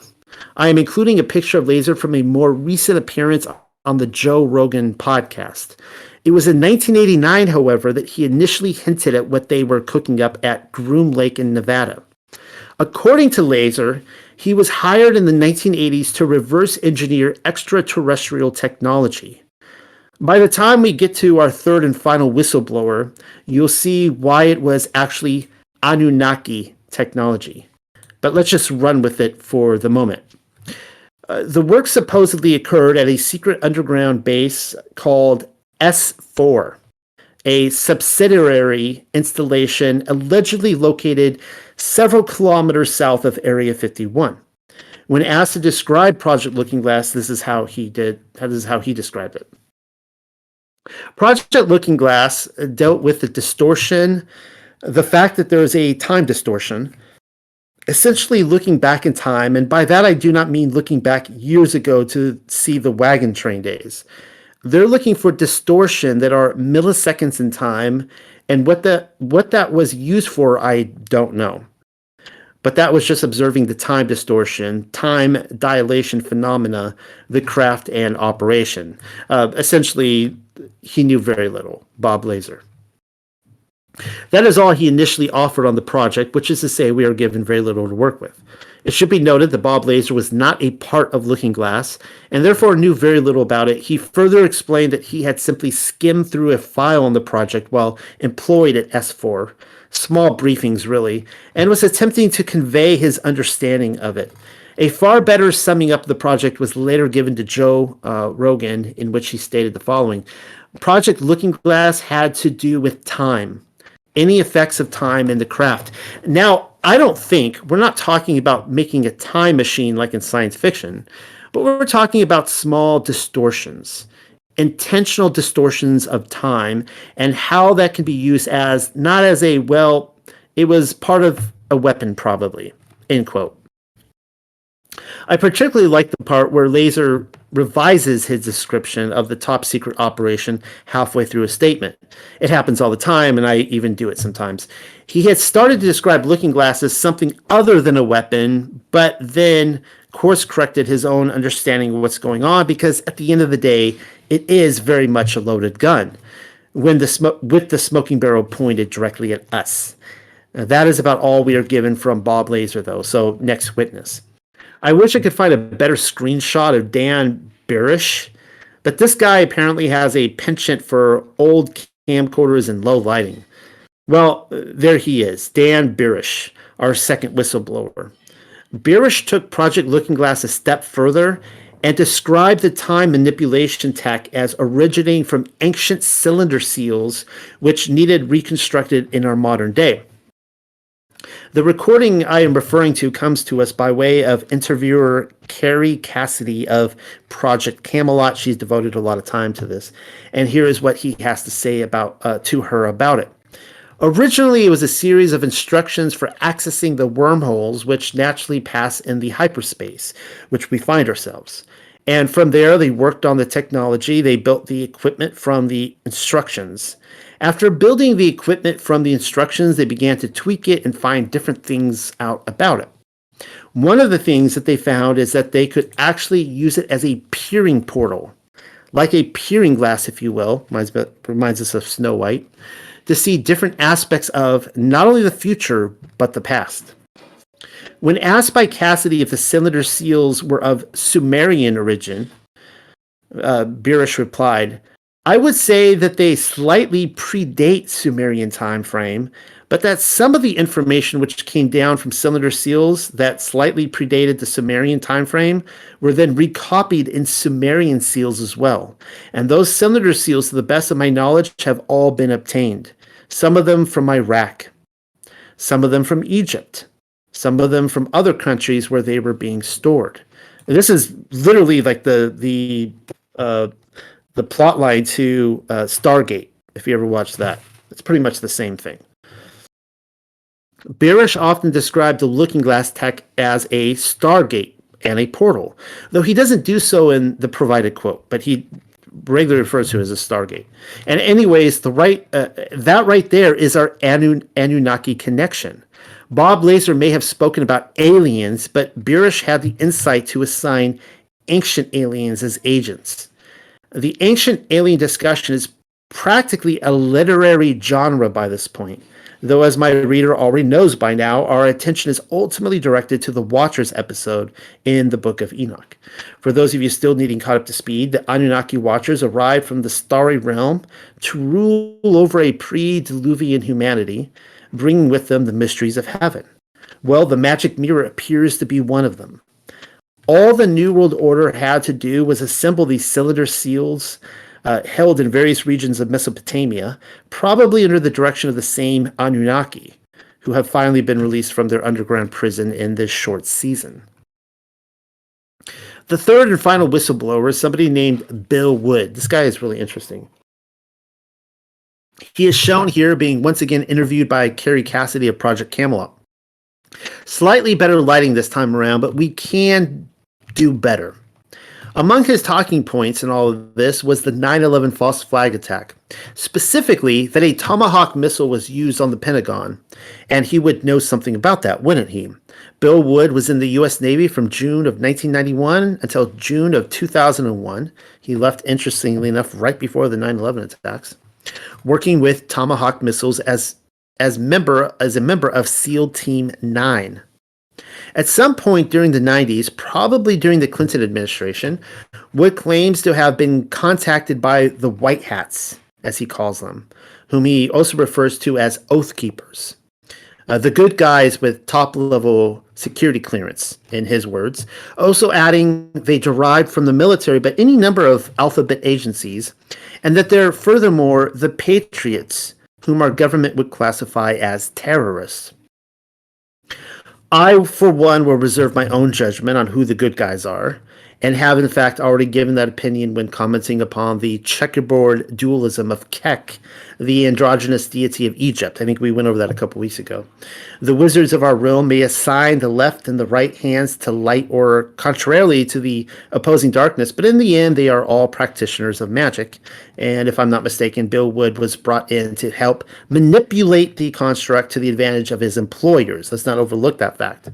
Perhaps I'm wrong, and he was really working as a double agent of sorts, intending to find out information about their schemes and frustrate, perhaps even dismantle their operation, though I wouldn't hedge my bets on it. I'm getting ahead of myself again. Wood's involvement with the Looking Glass Stargate was in dealing with what he described as the 2012 problem, so follow along. And here is basically a whole page of his direct quote. The timelines converge on that point in time in 2012. And when you know enough about the Stargate projects and the Looking Glass project to know how string theory works and the possibility of possibilities works and how making one choice over here doesn't necessarily mean that the other choice couldn't exist at the same time. But once you get your brain wrapped around this subject, you find out that at the end of 2012, and in an easy way to put it, the choices that we make become less and less consequential to the future. And eventually we're pushed into this bottleneck of time no matter which choice we make. And that's important to the people that had access to Looking Glass, because they would use Looking Glass knowing the choices that they would make, and the future would pop up.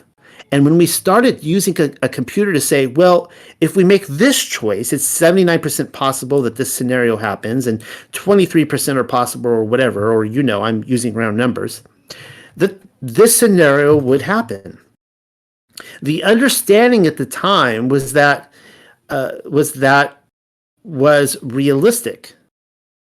However, if you go down the road further and free will continues to exercise itself on this game, that 79% possibility sometimes changes very, very fast. But if you look at the situation in a point of time, it seems very realistic that that's the greatest possibility. What happened was people, very smart people, began to figure out that something big was coming.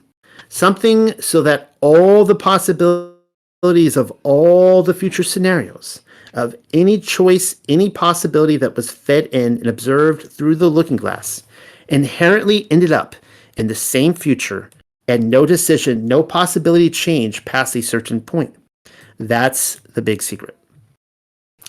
And so, summing this up, beginning with the ominous date of December 21st, 2012, the elite discovered that all possible outcomes within the free-ranging multiverse of string theory ultimately led to the same end game.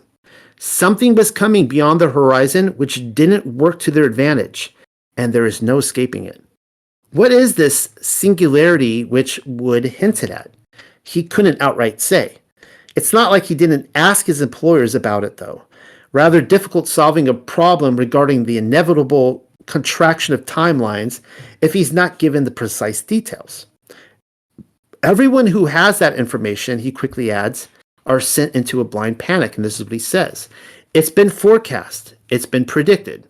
It's been fed to us in a slop trough of what they want us to believe will happen. However, they don't have control over what happens. They only have control over the reaction. And it seems that no matter what they try to do to cause their desired reactions, it's going to have an opposite effect. It's an evolution of consciousness that cannot, will not, and no matter what decisions or possibilities are injected into the equation, eventually it all resolves down to us all learning the truth and becoming aware of this massive dam of lies that has been built that keeps us from knowing massive volumes of information that we should otherwise possess. To the best of his knowledge and from all the intel that he was capable of gathering, the post-2012 event is what Woods believes to be the awakening process. Mass consciousness. At first, he thought it was the end of the world, which he was called into frustrate. But now, according to his interviews, he believes it's the end of their world. And think of all that has happened since 2012. In 2001, the blinding arrogance of our controllers, and in fact, their total disdain for the slaves they rule over, was put on full display with the destruction of the Twin Towers in New York City. They went full retard and hoped nobody would notice. Or you might say, in biblical terms, pride goeth before the fall. Only afterwards were they let in on the true consequence of their actions. The Singularity event will be one in which humanity wakes up to their lies. Actually, there are two given scenarios. One synopsis, according to Wood, is one which most people would understand to be an ascension or an evolution of consciousness that brings humanity out of the cocoon and turns us into a butterfly. It's a little creepy knowing about the monarch butterflies, but whatever, let's just go with that. It's an age of Aquarius thing and what they're aiming for.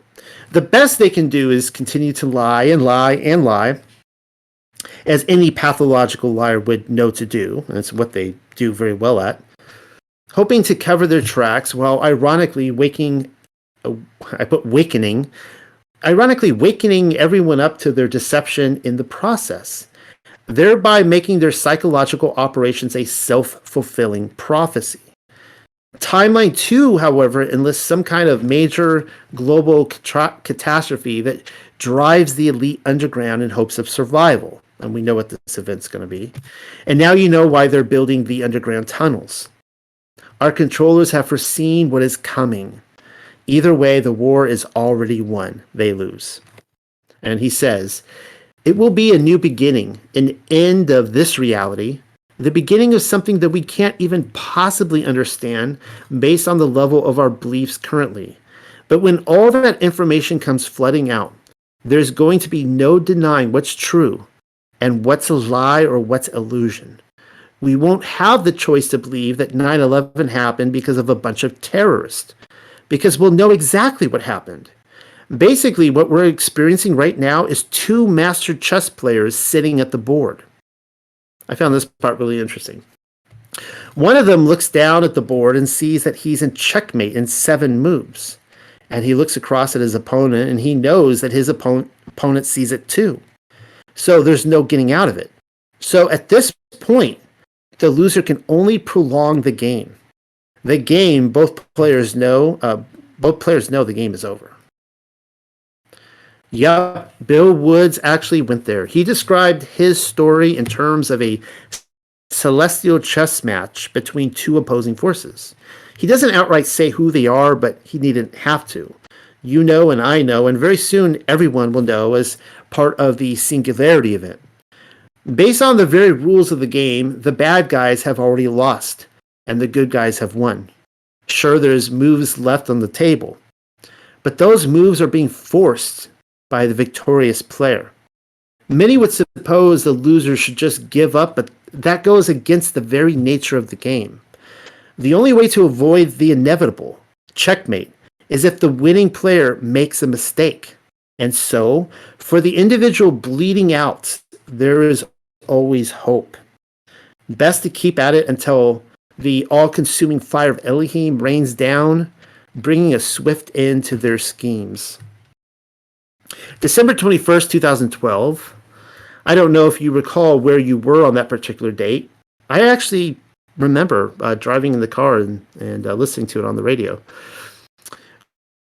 That Miami, the world came to an end, but it happened to be the winter solstice.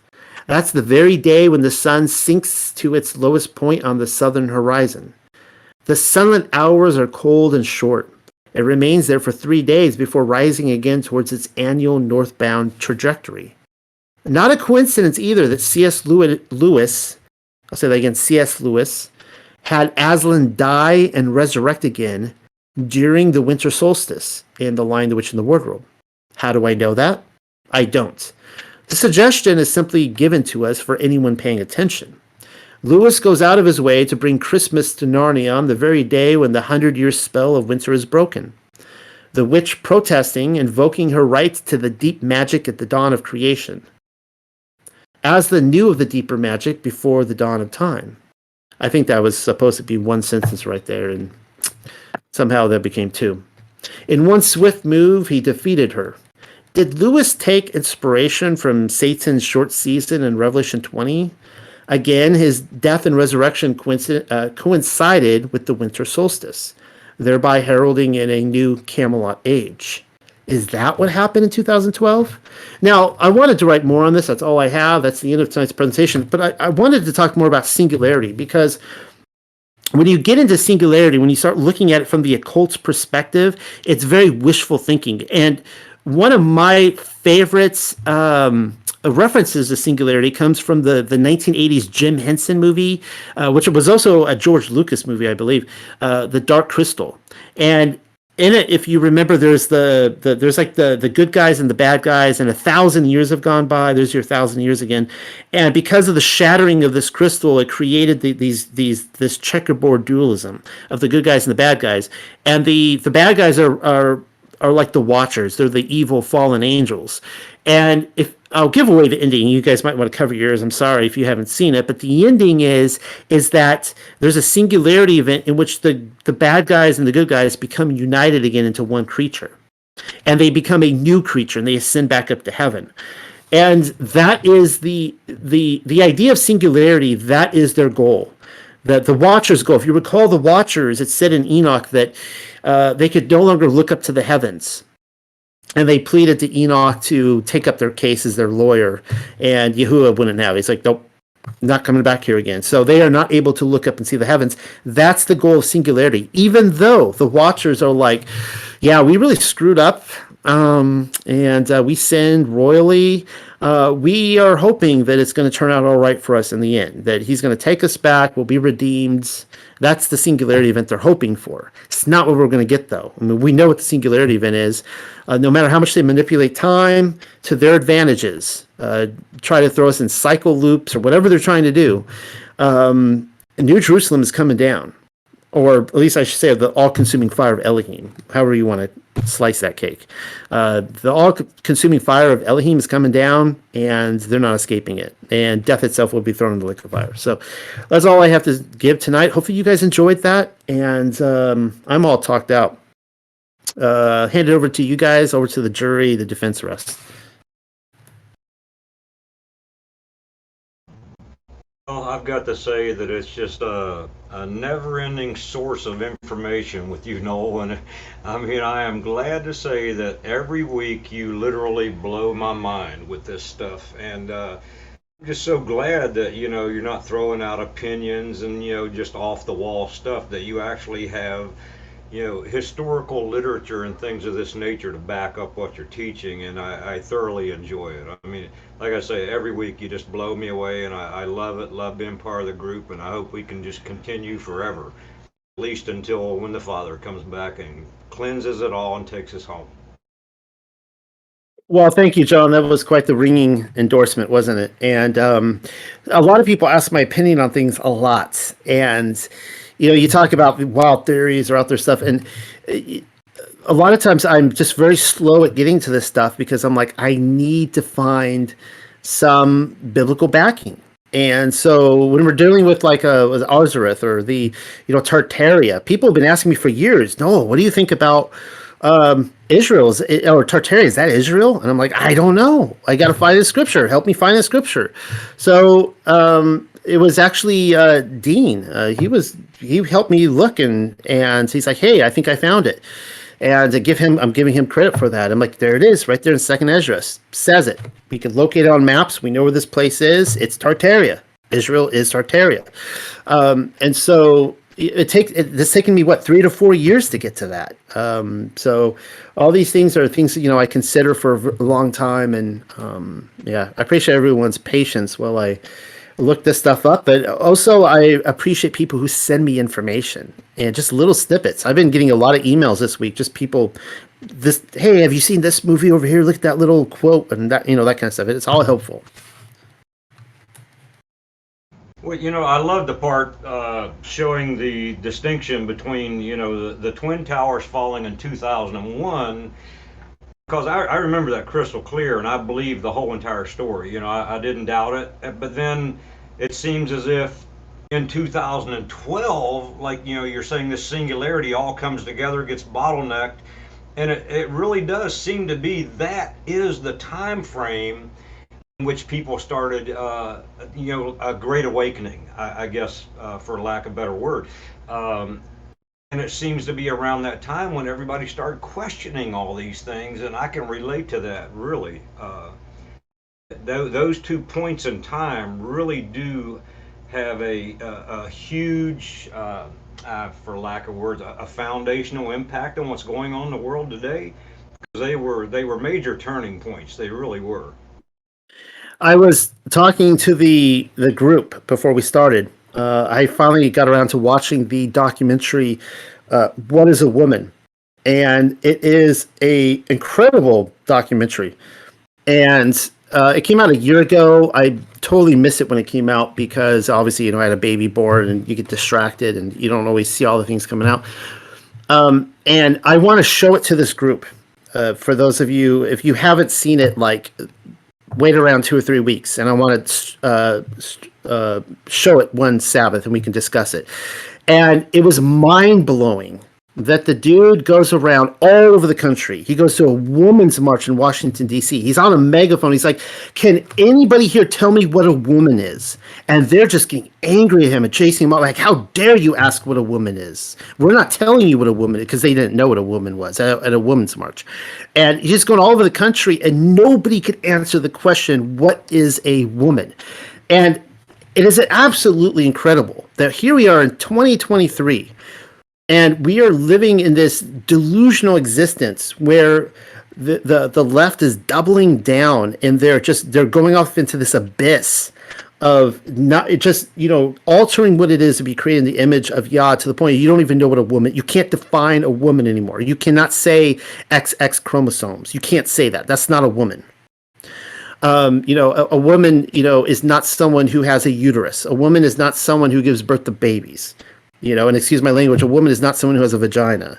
That is not a woman anymore. They can't tell you what a woman is. Now, I bring this up because it's the same thing happened right around 2012. Some people might say 2009, 2010, but right around then is when this great mass awakening happening. That the flat Earth came about. That what Rob Skiba used to refer to as the Ephraim awakening. That took off, just tons of just people coming to consciousness. But on the flip, you have people veering off into this total fantasy world. I mean, you guys were there through COVID, and the imaginary invisible enemy that everyone was just petrified of and going around wearing masks because they were so afraid of this disease.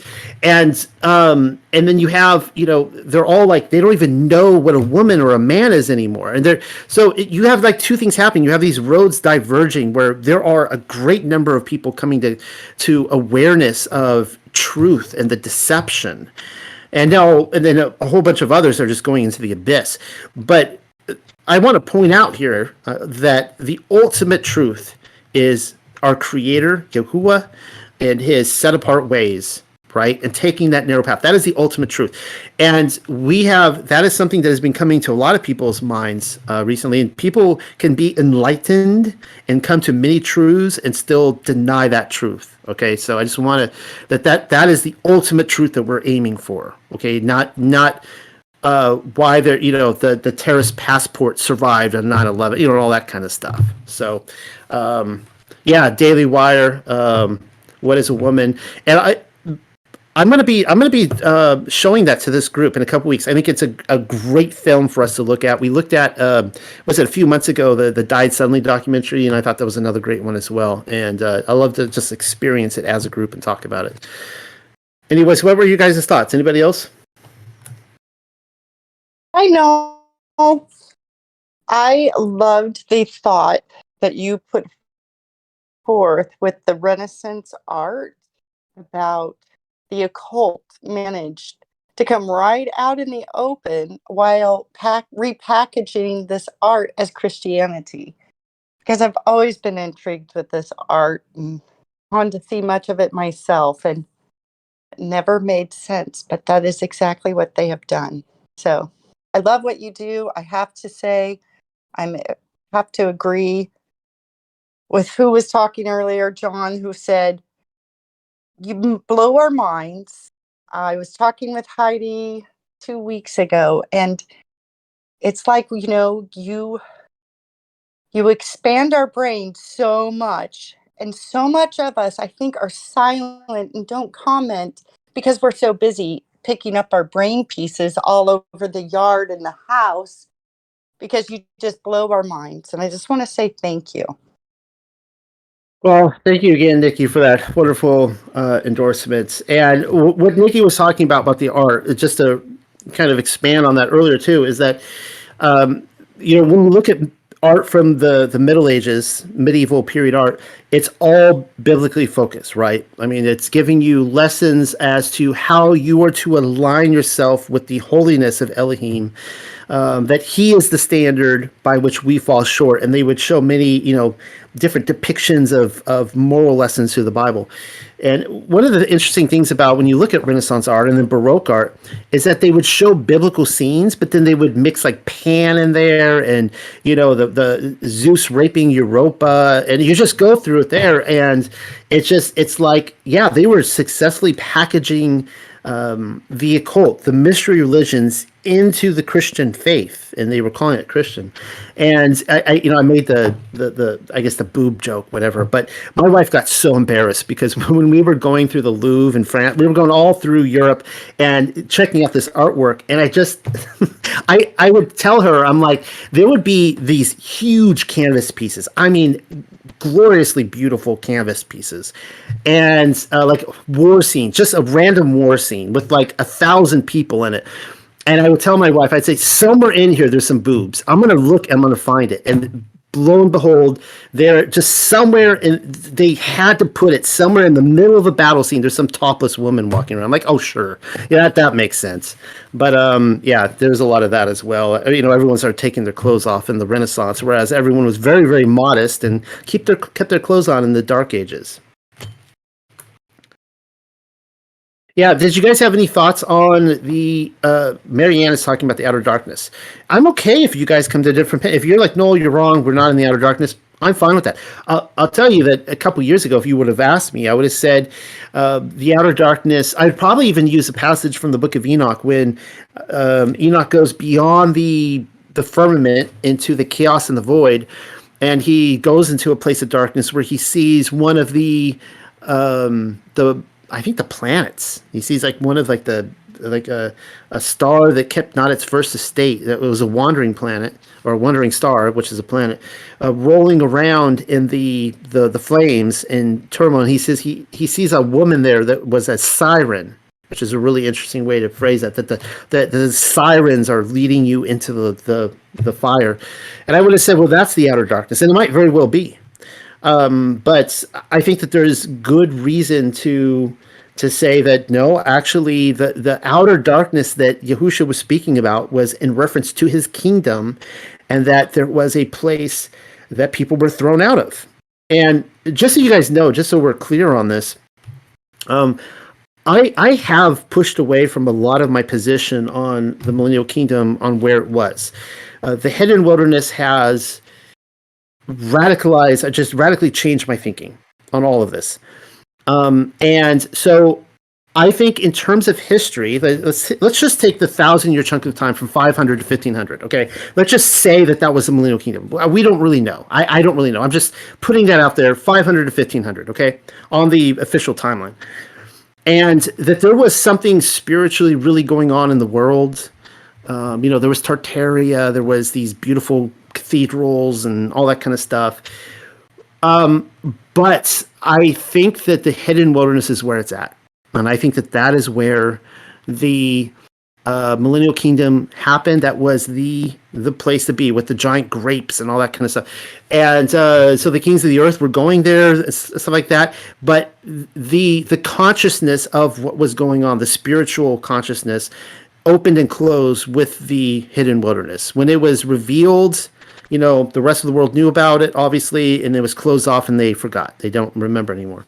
And so I kind of think that maybe a lot of there is some truth to official history. Maybe people, this was a violent place. Maybe people were killing each other. Maybe people were choosing not to live according to the kingdom of heaven, if you guys get my drift. So it's in a way that this was kind of always the realm of the outer darkness, even if the hidden wilderness was exposed to people at one time. It was always a place where people could choose to sin.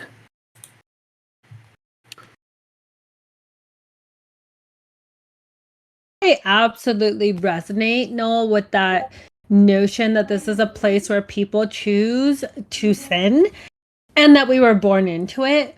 I had mentioned earlier when you were talking in your paper, in the chat, that even as a child, I remember saying things like, okay, if you were disobedient and you didn't know the scriptures, how come I can be blessed? Like, how is it I get to understand these things and you don't? And it would just infuriate like the pastor or the whoever I was talking to. And of course I followed like the way of the world and just jumped into Christianity, jumped into religion, and just tried to find Yeshua everywhere I went. But I've always had this notion reading the 10 Commandments, and I think that's why Yeshua brought me back in to the Sabbath with the 10 Commandments, because when I read that your children, I am a jealous God, right? And I will punish the children to the third and fourth generation to, bless the children of many generations, the 1,000th generation, right? Like that sort of notion has always just sat with me a lot. Oh, and if anybody's wondering, I have this Mago plastic thing in my mouth to help my jaw align. And so I slur and I talk funny with my S's. I apologize. Anyway, doesn't stop me from talking. It just slows me down a little bit. I had this conversation with my neighbor, kind of going back to what you were saying 2 steps before. And they are a totally like worldly, love is love, transgender. They have a transgender child. They have a gay child. They have a child who's going insane. And anyway, they have all these weird things. And we go on this block and I listened to her talk. And she talked and talked and talked. And at the end I said, listen, I am in the covenant of Yeshua HaMashiach. It's written for me. And I'm in covenant with him. But I understand where you're at. And I love you. And I love your children. I don't agree with anything you've said. but I love you. Do you get that? And she looked at me and she was, and I don't even know if she really knew, but we're still kind of friends with the kids at a distance and with boundaries. But she still messages me, hey, can your child play with so and so? And I'm like, well, we'll see. We're kind of sick today, but I feel like there's this human interaction. There's like all of these things going on, and there's this human interaction that's always missing.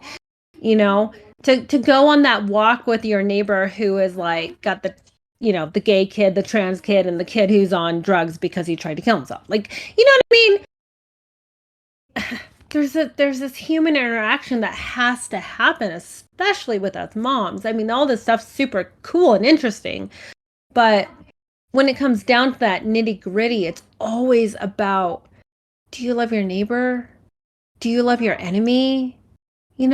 So anyway, that's just my heart and soul. I probably won't be able to speak again tonight because I have children everywhere and I just came and hid in their bedroom. So I will happily listen to the rest of the conversation. Thank you, Stephanie. And Sarah E. wants to talk. Before you jump in, an interesting comment was made by Michael in here. And he asked a question. I'm bringing this up now because if I don't, I'm glad he asked it, because if I don't respond to this or ask the question, then it will come up by basically everybody from here throughout eternity. And he says, are we weeping and gnashing now? That's a good question, because if you're in the outer darkness, there's supposed to be weeping and gnashing of teeth. Now, that received a lot of responses from different people. Everything from many are, most definitely. Those who do not know Yah definitely are. And Douglas says, my dentist would say so. Ha ha ha. And what I would like to point out is that I think that the weeping and gnashing of teeth seems to be a reference to it seems to be an ongoing thing, but it seems to be directly referencing a generation that is when the kingdom either arrives or whatever. There's an event where they are thrown out of the kingdom. They are thrown out into the outer darkness where there's weeping and gnashing teeth. So if you basically were, a good example of this is like the 5 foolish virgins and the 5 wise ones. There was weeping and gnashing of teeth for those that didn't make it to cut. Like, they see the party happening, they see the doors get locked and they're on the outside and they're not in there. They know what they missed. And so I could see that I could see a generation, I don't know, 200 years ago, 500 years ago, I don't know when, but a generation of people where they were literally weeping and gnashing their teeth at what they lost. They rebelled against the kingdom, and then he was like, or you say Yahushua HaMashiach is like, fine, I'll give you the desires of your heart. Here you go. And he gets up, picks up, closes shop, at least, puts the darkness there, and they're weeping, gnashing teeth, mourning. I could see that happening. So anyways, Sarah E, you wanted to say something. Oh, okay. She says her microphone isn't working. So she says, my question was, what do you think about the outer darkness being a different dimension from the millennial kingdom? That's interesting, right? Since we've been talking a lot about that, different dimensions recently. And honestly, I'd never thought about that. So you just said it. So I don't have a response. Does anyone have any thoughts on that? Because that's a really good question. It's a good question. I don't have an answer for it.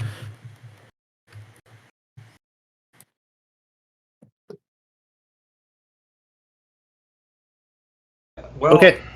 I guess I can chime in for a second before we check out here. I think basically it's all spiritual. When we read, for example, the parables, I'm going to paraphrase this, when Messiah was teaching to the masses, and he literally said, when he was explaining it to his apostles, because they pretty much after it was over, they're like, what in the world are you talking about? We don't understand what you're saying. And he said, well, not one word do I speak to the masses with understanding. For you, basically he's saying, here, I'm going to explain it to you. And I think there's 2 different places where the same thing happens, and he literally explains his parables that he spoke in, and both of them had spiritual meaning. And once you read his explanation of the parables, that it was actually spiritual, that really opens up your eyes to a lot of different things all throughout Scripture. And without, I guess, saying having your spiritual glasses on, you're not going to get any of it. It's like it's like this phenomenon where people grab the Bible, and unlike any other book, they will just open it up at random anywhere and they start reading it and they're just completely lost. I'm like, no wonder you don't do that with any other book. Any other book, you start at the beginning and you read from the beginning to the end. But they don't have their spiritual glasses on. They're blinded, they're deceived, and I'm starting to ramble here, but I think that the majority of the teaching that the prophets and the apostles through Messiah is spiritual. And if you don't have those spiritual glasses on, you're not going to understand any of it. And I think this outer darkness is a spiritual realm that if you are not following his law, his rules, his Torah, and observing his things, you are in outer darkness. And because I think I spent the majority of my life in that outer darkness. But once you have the spiritual glasses put on and you begin to see these things, a peace comes over you. And it's like, it doesn't matter anymore what happens. You think about it, but you don't worry about it anymore, because it's all part of the plan. In the end, we're going to win. You know what's coming. You know everything that'll happen. And it brings a peace like there's nothing else like it in the world, And it's so hard for us to try to take the scales off and the blinders that people have on because of the darkness of this world that they're living in. That always blows my mind when I've got a friend, and I can relate to this right now because I have a friend I'm working on almost daily to try to help remove these scales from his eyes and this indoctrination that this dark world that we live in has put upon him. And it is so hard. It's like one little piece at a time gets peeled off and he begins to see, but I can't see that. I just don't get it. And I'm like, why? Why is it so hard? Because the power that Satan has been given to deceive the entire world in this day. I hope I didn't ramble on too much and explain some things going on with the spiritual.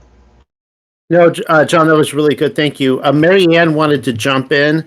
Before she does, I wanted to just comment on some of the exchange going in here, which is really fascinating. And it's talking about, of course, whether or not we're in the outer the outer darkness or not. And one of the things that is Sarah is saying in here, Sarah E, that she says that she wasn't obedient, and that it all changed for her in 2017, and that she said literally, I had all the scales removed at once. All right, now. And the context of this was, obedience and that kind of stuff. Now, she chose obedience. All right. Now, I want to point this out that we talked about the scales being removed. For me, it was literally scales like that. It was literally a light switch. I've told you guys this before. I was in my church Sunday morning, April 2015. And I am dedicating my twin boys, Eric and Ira. I'm standing there on a row in front of the church. A pastor friend is next to me dedicating his daughter, and there's a few others. And a pastor is up there praying for us. I don't know anything he's saying. I don't know anything he's praying for because I heard a loud voice who I take to be the Most High. And it was like biblical voice out of heaven. And the actual words were, wake up. Just boom, wake up. And this little light switch, that's all I could describe it. A little light switch went on, boom, from darkness to light, like that. And I was looking around like a deer in front of headlights, holding one of my sons and looking at everyone in the crowd going, did anybody else hear that? Did anyone else see that? Was there light switches that went on here? And everything changed overnight. Now, I say this because I have seen this happen with other people too. I have seen other people presented with the truth, and they see it, they recognize it when they see it, and they start going into a panic mode because they don't like. It's almost like I've said this, many times over, that the argument over the flat Earth versus globe Earth has nothing to do with the shape of the Earth. Very little, I should say. It has everything to do with the shape of humanity, because people, it's not hard for a lot of Christians and others to look in the Bible and go, yeah, it's a flat earth book. It's not that hard for them to do it. What they start freaking out because they look at the globe and everything contained within the globe, and they realize they don't want to give that up. They don't want to have to give up their life. They don't have to give up the idols that they love. And so I have seen people wake up and the scales fall off their eyes, and then they quickly put it back on again. And that's a very dangerous position to be in, because Yah does hand us over to the desires of our heart. He's like, that's what you want? I'll give you the delusion. You can have delusion. So, yeah, if we are in the darkness, Yah can show us the truth, and we could choose to stay in the darkness. But okay, someone else is going to talk. No, I was just going to say on what you're saying there. Yes. I mean, like when I read, the fourth commandment, or the Sabbath commandment of remember, it was such an audible voice. I was like, why did my children hear that? Right? Sitting at my kitchen table. What if, because we're coming up on Passover, what if this community, and I've had this idea, this thought, this what if thought in my head for a while, what if we pray for those around us to come to that conclusion, to hear that voice, be it a still small voice or a loud, audible, like in your face, cut through all the crap, right? Kind of voice. Because that's how it felt like for me. It did not feel like a still small voice. It was more like, knock me on my feet. I'm off my chair. Like, oh, right? What if we prayed for the people in our lives and we just took like the small circle around the people in our lives to have that encounter with the Ruach, with the Father, with Yeshua coming down and saying, listen to me, listen to my voice. It's been speaking for eternity, and pray for them by name every day, right? And I've prayed for multiple people and I've seen amazing changes. But what if we took this time, this next year as a community? There's 50 people in the chat listening?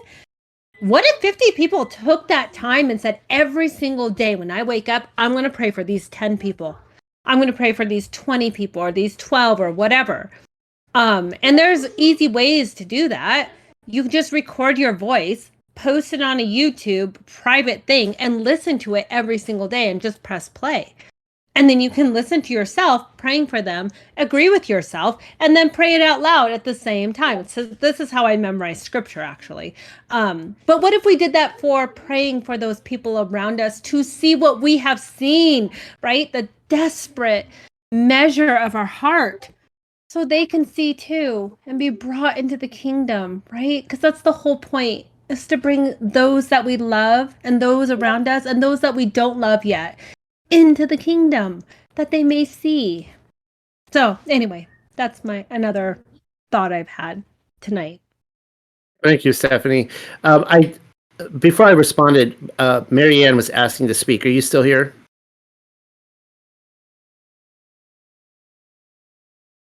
Yes, sorry, it took me a second to unmute here. So yeah, I had a couple things. And this was the outer darkness part is just something I'm going to dig more into. But thinking about, and I think it makes sense that we could be in the outer darkness. And with regards to where the reign is now, where the city is now, I don't really know. I don't have an answer for that. But it just reminded me of just thinking about how we all, like, obviously all of us here have come to Torah and have, heard, like you actually heard audibly, Noel, to wake up, and many of us heard that whether it was audibly or not, but we were kind of heard that and responded to it. So I read this recently in Isaiah chapter 2, and it was talking about in the latter days that the mountain of the house of Yahuwah is established on the top of mountains and shall be exalted above the hills, and all nations shall flow to it. So I don't know, that could be about the millennial kingdom. But after that, it says, and many people shall come and say, come and let us go up to the mountain of Yahuwah, to the house of Elohim of Jacob, and let him teach us his ways and let us walk in his paths. For out of Zion comes forth the Torah and the word of Yahuwah from Yerushalayim. So I think the interesting thing here, and this was just made it like, it just hit me when I read this recently, it was just that the Torah comes out of Zion and Zion, that's where it comes from. So all of us that have heard it, have heard it coming from Zion. Like, it just, to me, just like stuck out that like that's a personal connection. It's like, I pick up a phone, I call my mom, I'm personally calling her, she receives that call to me. Like, I just saw it in a different way that like Zion, wherever it is right now, wherever they're established, has made these calls to us, and like all of us that heard the Torah, that's like a connection, because it tells us there that that's where the Torah comes out of. So if we've heard it, we've woken up, that's just like, I don't know, it just felt like a personal connection. Like lately I've been taking the word, a lot of the prophecies are, sometimes figurative, but I think a lot of times they're literal. They're like, his word is literal. When he says something, it's like literal. So I thought that was interesting to share. And then one other thing we looked into, especially since today is April 1st, we were looking up earlier about the calendar and switching from the Gregorian calendar to the Julian calendar to the Gregorian calendar. And this is switching topics to how I think there was the person that you quoted from who said that they were looking for small distortions in time. And I mean, this is not a small distortion in time, but I know when they switched from the Julian calendar to the Gregorian calendar, they like lost 11 days. So I just wonder, do you have any thoughts on that? Could that switching of the calendars even have to do with, all of that stuff with, going back in time and manipulating time? I wonder how that played into it. And then also, since today's April 1st, I'll post this here. I found something earlier that talked about what, here, let me post it. Talked about what April Fool's Day was, and that's the day that, like, when they switched calendars, and New Year's was around April 1st. It says on the Julian calendar, and then those that still celebrated it were called fools. So I thought that was interesting. We actually kind of went through and researched all the points in this little meme and found that they were pretty much true. So I thought that was interesting. But that's really it. I'm curious your thoughts on that. So what you said first about the transmission from Zion was beautiful, and I know people listening to that were just blown away by that, and that they're actually like speaking to us from wherever Zion is, and I loved it. Nothing to add to that, other than that, I'm totally using that material, and I'll be looking at that. The the Julian to the Gregorian calendar and how that plays with distortion in time is something that I never thought about before. Yeah, I don't know. But does anyone have any thoughts on that? Those are some really great, Marianne. Those are some great thoughts you had. Just because I don't have, an answer, I don't want to just talk out of my butt, right? Like, I don't have an answer, but those are very good thoughts. No. Before we move on, I just wanted to tell you a story that happened in 1996. Can you hear me? Yes. Okay, great. I was working as a freelance security guard in a parking lot of a restaurant in Portland called the Buffalo Gap. And while I did this for about a year, and one night I was sitting in my car, and there's people come in a Jeep, open top Jeep, and it's what's her name? It's not Nancy Kerrigan, the other one, the one that didn't hit her. Tanya Harding. Tanya Harding, right. So they recognize that I'm the security guard, and they give me $5 to watch their Jeep. And she, after I got off work, I went in there to tell them I was taking off. And she was, I was sitting in an area where there was a couple of pool tables, and then like this galley kind of separate place where they had video poker. And she was in there with a margarita in one hand and a cigarette in the other hand.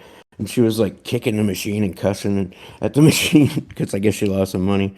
But she kind of like dominated that restaurant for a while.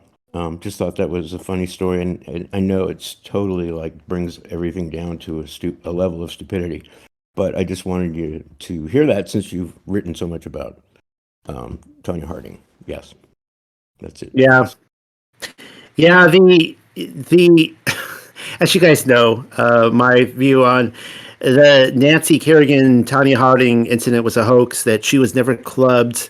As I kept saying over and over again, just show me the wound. Just show me that, it should have been like purple and black and just her leg. Just show me, right? Show me the blood. Show me something. There's nothing, right? She gets out there and skates and does really well. But the thing is with these hoaxes and stuff, they don't always recruit the brightest people, and I do not think that Tanya Harding was, and her entire crew appeared like they were all that bright of people, which was part of the whole thing too, right? That they were kind of like white hicks who wanted their stardom, and like she had that bodyguard that was. Anyways, yeah, reliving that again. But good story. Thank you for telling me that.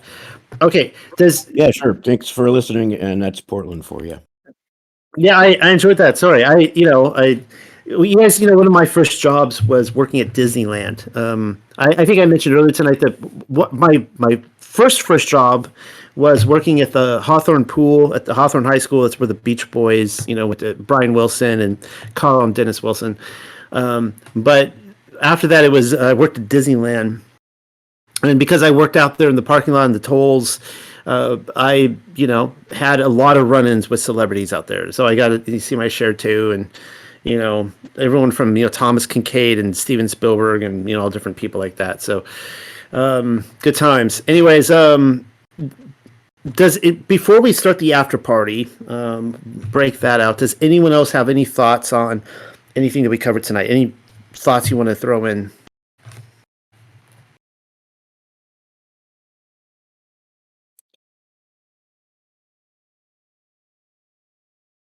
I thought it was interesting last week that we we talked about some crazy things last week, and somebody brought it up, like, what if we're all dead? And I'm laughing at it, but it's kind of a funny thought. But I entertained. I'm like, oh, maybe we did. I don't know. Maybe we're all dead and we're all in Sheol. Like this is like like our we're all like in the same dream and we're like in torment or whatever. Trying to like fix bad. I don't know, but I'm surprised nobody brought that up when talking about the outer darkness and yeah. So anyways, if nobody has any last thoughts, of course you guys can bring it up at the after party, whatever.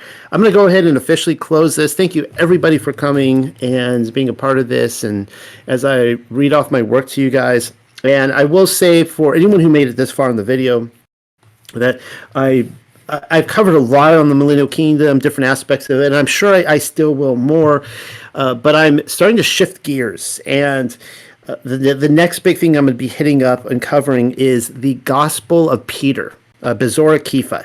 And for those of you who don't know, Bezorah Kefa it's only 60 verses. What has survived, the manuscript that we have. It's one chapter, 60 verses. And I thought, oh, this is something I'll just tackle in 1 week, one night. I thought it'd be easy. And, then I'm doing a verse by verse commentary, and it's like 3 or 4 pages per verse. And I'm like, okay, this is going to be a book. So unfortunately, it's not going to be something that's going to be ready for you guys in the next couple of weeks. It's something that's going to take 3 or 4 weeks to really prepare and get together.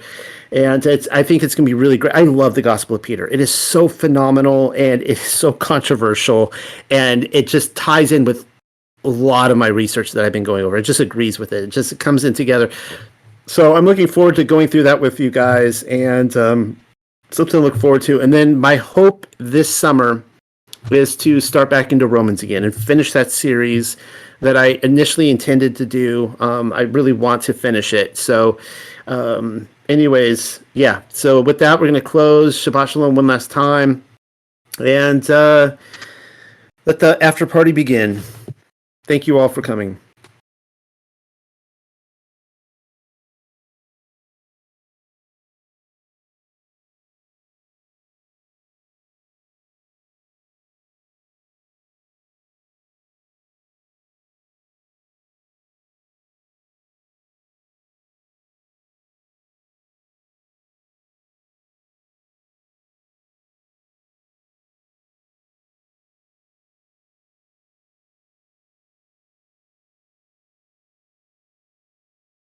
Yeah, you guys are talking about this. Y'all changed his mind. He seems to a few times.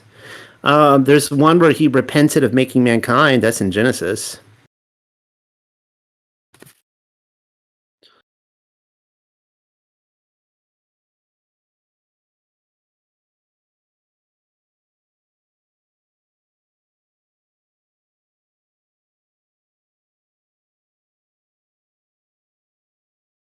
Yeah, good night to everybody that needs to leave. Thank you for coming, Pamela, Tora Girl.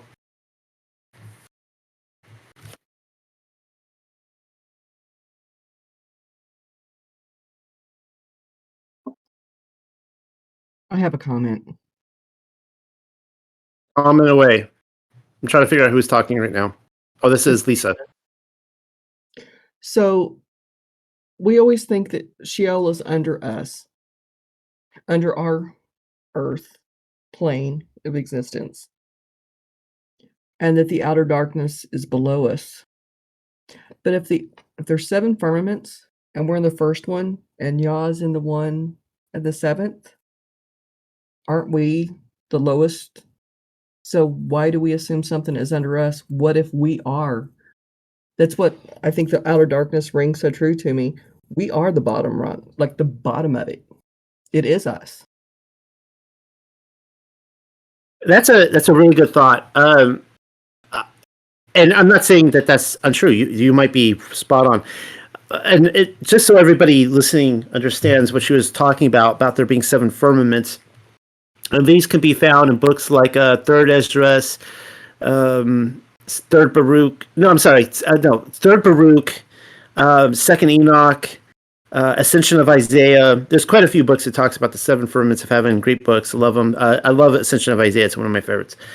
And so of course the first heaven would be under the firmament here, but then once you get past the waters above, there's a whole nother, the second heaven with another firmament. You just keep going up. We're like in this building, right, like a beehive or something, and we're on the ground floor. I still think that there's Sheol below us. I still think there is. And in fact, if you read the Legends of the Jews, volume 1, in the opening pages, I'm still trying to get to the bottom of this and where it's being sourced from, but they say that there's 7 worlds below ours. And the world directly below us, interestingly enough, is where like there's a lot of kooky creatures, like like when it talks about in Jasher, where like the people with like the lion heads come up and do battle and stuff. We always go into the Nephilim research and say that these were, some sort of hybrid creatures created on this earth, but it is possible that they actually come from the earth below us. I've actually wondered this with like the wild men and Sasquatch and that kind of stuff, the dog men. But what if these actually come from the earth below us? What if they came up here and got stuck up here? And so I do think there's a possibility that there are realms below ours. It's not, people think of a hollow earth theory. This is more like, no, it's more like a building, and that we're like on the first floor, the ground floor, but there's like basements below us. But I don't know that you could be correct 100%. That was a good thought. So I wanted to say something about some stuff that I saw on Enoch that someone brought up to me one day, and it kind of threw me back. I didn't really know what to make of it. But in Enoch, it's in Enoch 2. It's in Second Enoch, I think, 7th verse, says how he was taken up to the second heaven. And it said, and those men picked me up and brought me up to the second heaven, and they showed me, and I saw a darkness greater than earthly darkness. And there I perceived prisoners under guard, hanging up, waiting for the measureless judgment. And those angels have the appearance of darkness itself, more than earthly darkness. And unceasingly they made weeping all day long. And I said unto the men who were with me, why are these ones tormented unceasingly? And it says, those men answered me, these are the ones who turned away from Yahweh, who did not obey Yahweh's commands, but of their own will plotted together and turned away with their prince and with those who are under restraint in the 5th heaven. And I felt very sorry for them. And those angels bowed down to me and said to me, man of God, pray for us to Yahweh. And I answered him and said, who am I, mortal man?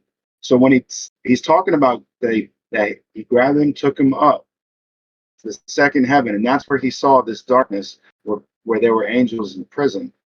And, I don't know if it's just that Second Enoch isn't like, you know, a legitimate book per se.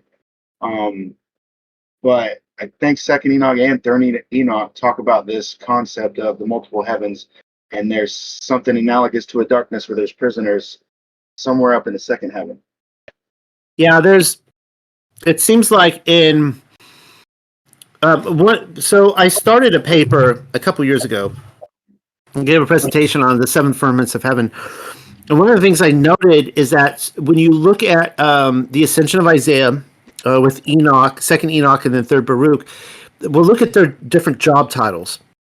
Isaiah was he was a prophet with the king in Jerusalem.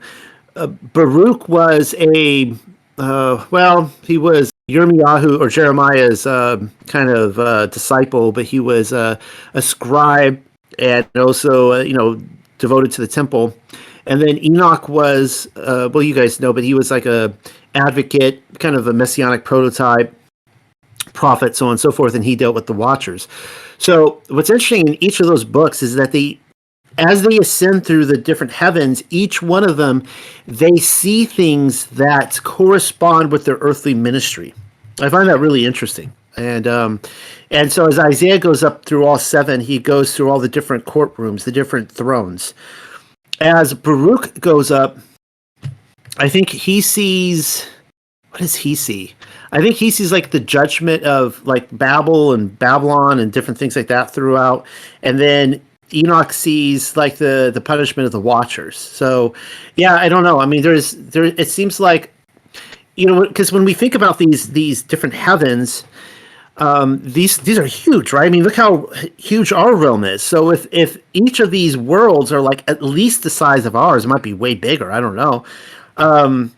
They're being taken to this one small little scene. It would be like me going to San Quentin and telling you the whole Earth is just San Quentin. Well, obviously not, right? So I don't know. Yeah, but that's a good thought, and it could be up there too. It seems to me that there are just prisons on different levels of heaven. Baruch said he saw the people that were turned into animals from the Tower of Babel. They were like in the second or the third heaven too. Another thing about Enoch, I think it comes from Joshua. I posted it in the chat a little bit earlier, is that it says that when he was taken up in the whirlwind, that what was left over was like a big pile of snow or something like that. It just says there was snow and they had to dig through the snow looking for the men that were with them that disappeared too. Or like found them dead or something. I forget exactly what happened to the men. But the fact that there was snow there, someone at the same time that I was looking that up mentioned something about dimensions or something like that, how the outer darkness and the light, there's two different worlds. They just can't see each other.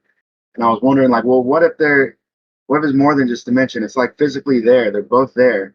But the other dimension is like we see it as being frozen right now or something like that. It's just a thought. Well, I think the only other dimension there is the spiritual realm, which the majority of us can't see into. And I think that's what's happening with CERN, is that somehow they have opened up a portal with these demonic beings, fallen angels, whatever, in this last time, that they have actually opened up a portal and that people are now being able to see into the spiritual realm. As far as all these other dimensions, I don't buy any of it. I think that's all deception. I think there's only two realms, the one we're in and the spiritual realm. That's just my thoughts on the matter. Hello, everybody. So I'm really intrigued with the idea that the hidden wilderness is, somewhere in this realm that we just aren't allowed to go to. But then I know that Noel, you mentioned the Matthew 8, but the sons of the kingdom will be cast out into the outer darkness, and in that place there will be weeping and gnashing of teeth. And Jesus said to the centurion, "Go, it shall be done for you as you have believed." And the servant was healed that very moment. I just had a question about that. Like, if you've looked at why he would say that after the Roman centurion came to him, like, if there's any clues in that story and why he would mention the sons of the kingdom there. Right. Okay. So it seemed to be a transfer of the sons of the kingdom, right? So, Yahusha is as a prophet who is coming to prophesy of what will befall that generation, right? Not a distant generation, but that generation within 40 years, they would see all these things that he talked about, at least many of them, befall, is that and so the sons of the kingdom, it could refer to the Yahudim, right? It could be that they would be tossed out. And he's saying, look, this Roman centurion, these people are going to make it into the kingdom. You're not, right? So that could be that. Or it could be this idea that it could almost be like a double entendre in a way, like a double meaning that it could also be a reference to there's a time where the actual children of the kingdom are tossed out as well. The actual children of the kingdom. So I don't know. I mean, it's one of those things where we get so boxed up in traditional theology that you can't see it in any other way. One of the biggest insults that people throw my way is that they'll come to me and they'll say this is the worst theology I've ever seen. This is the worst eschatology. And what they're actually saying in those moments is that they have been schooled in a certain way of thinking. They have, it is, you fill in your charts with Revelation and the 7 years and, the millennium that happens afterwards and all these different things. And I'm talking about something different. Therefore, I must have not been educated in this way, which I was raised with all the same ways too. Right. And so when you start looking at this stuff, you start going, well, that traditional idea that I was looking at I could see what they're saying, but it kind of falls to the wayside. It doesn't really match anymore, and it might be talking about something else, right? Like, who in the right minds would ever ask the question that we are living in the outer darkness? Like, that's just not something that people talk about, right? I could see people like other YouTubers who are completely against the millennial kingdom idea. It's already happening. Like, their heads will start spinning. They're going to start flipping out when they hear that Noel said that we're in the outer darkness, because, that just goes against everything that they advocate. So, but hopefully I answered your question. It seems to be like he could be saying that the Jews will be cast out, the Yahudim, they will be cast out, the children of the kingdom, and be replaced with these people who have faith, who believe, like the Roman centurion. Mm-hmm. Yeah, I was getting my hair trimmed the other day, and I have a very gay hairdresser guy, and he talks about it, but he has stuff about prayers all around, and so it was just funny because I was like, I look into things, and I don't necessarily believe, what the church says. I think it's possible that, we're in the short season of deception, and we're waiting for, a new heaven and new earth. And he just gets this shocked look on his face, and he goes, "You mean the 1,000 years of peace have already happened?"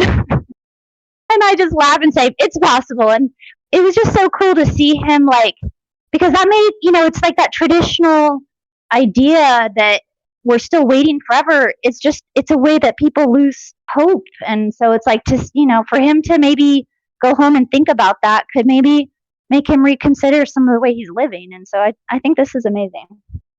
Yeah, I talked to enough people about this where we can actually find common ground really quickly. We're like, okay, so you believe that that Yahusha is coming back, and that there's gonna be this time of tribulation, and that then 1,000 years will be established, and they'll go like, yeah, I believe that. And like, okay, and then after the 1,000 years, there's going to be a season of deception when Satan's going to go out and deceive the whole world. They're like, yeah, I believe that. But then as soon as you say, well, what if we're in the season of deception? They're like, they flip out, and they're like, no, that you're lying, this kind of stuff, and you're deceived. And like, I'll point out, like, well, if you're in the age of deception, like, aren't people going to be deceived in there? And they're like, yeah, but we wouldn't be that deceived. They can't deal with the fact, even though I'm essentially saying the same thing as their model. It's just the placement that just people flip out over this thing. So obviously you guys all know in here, and you guys have been a part of this discussion. So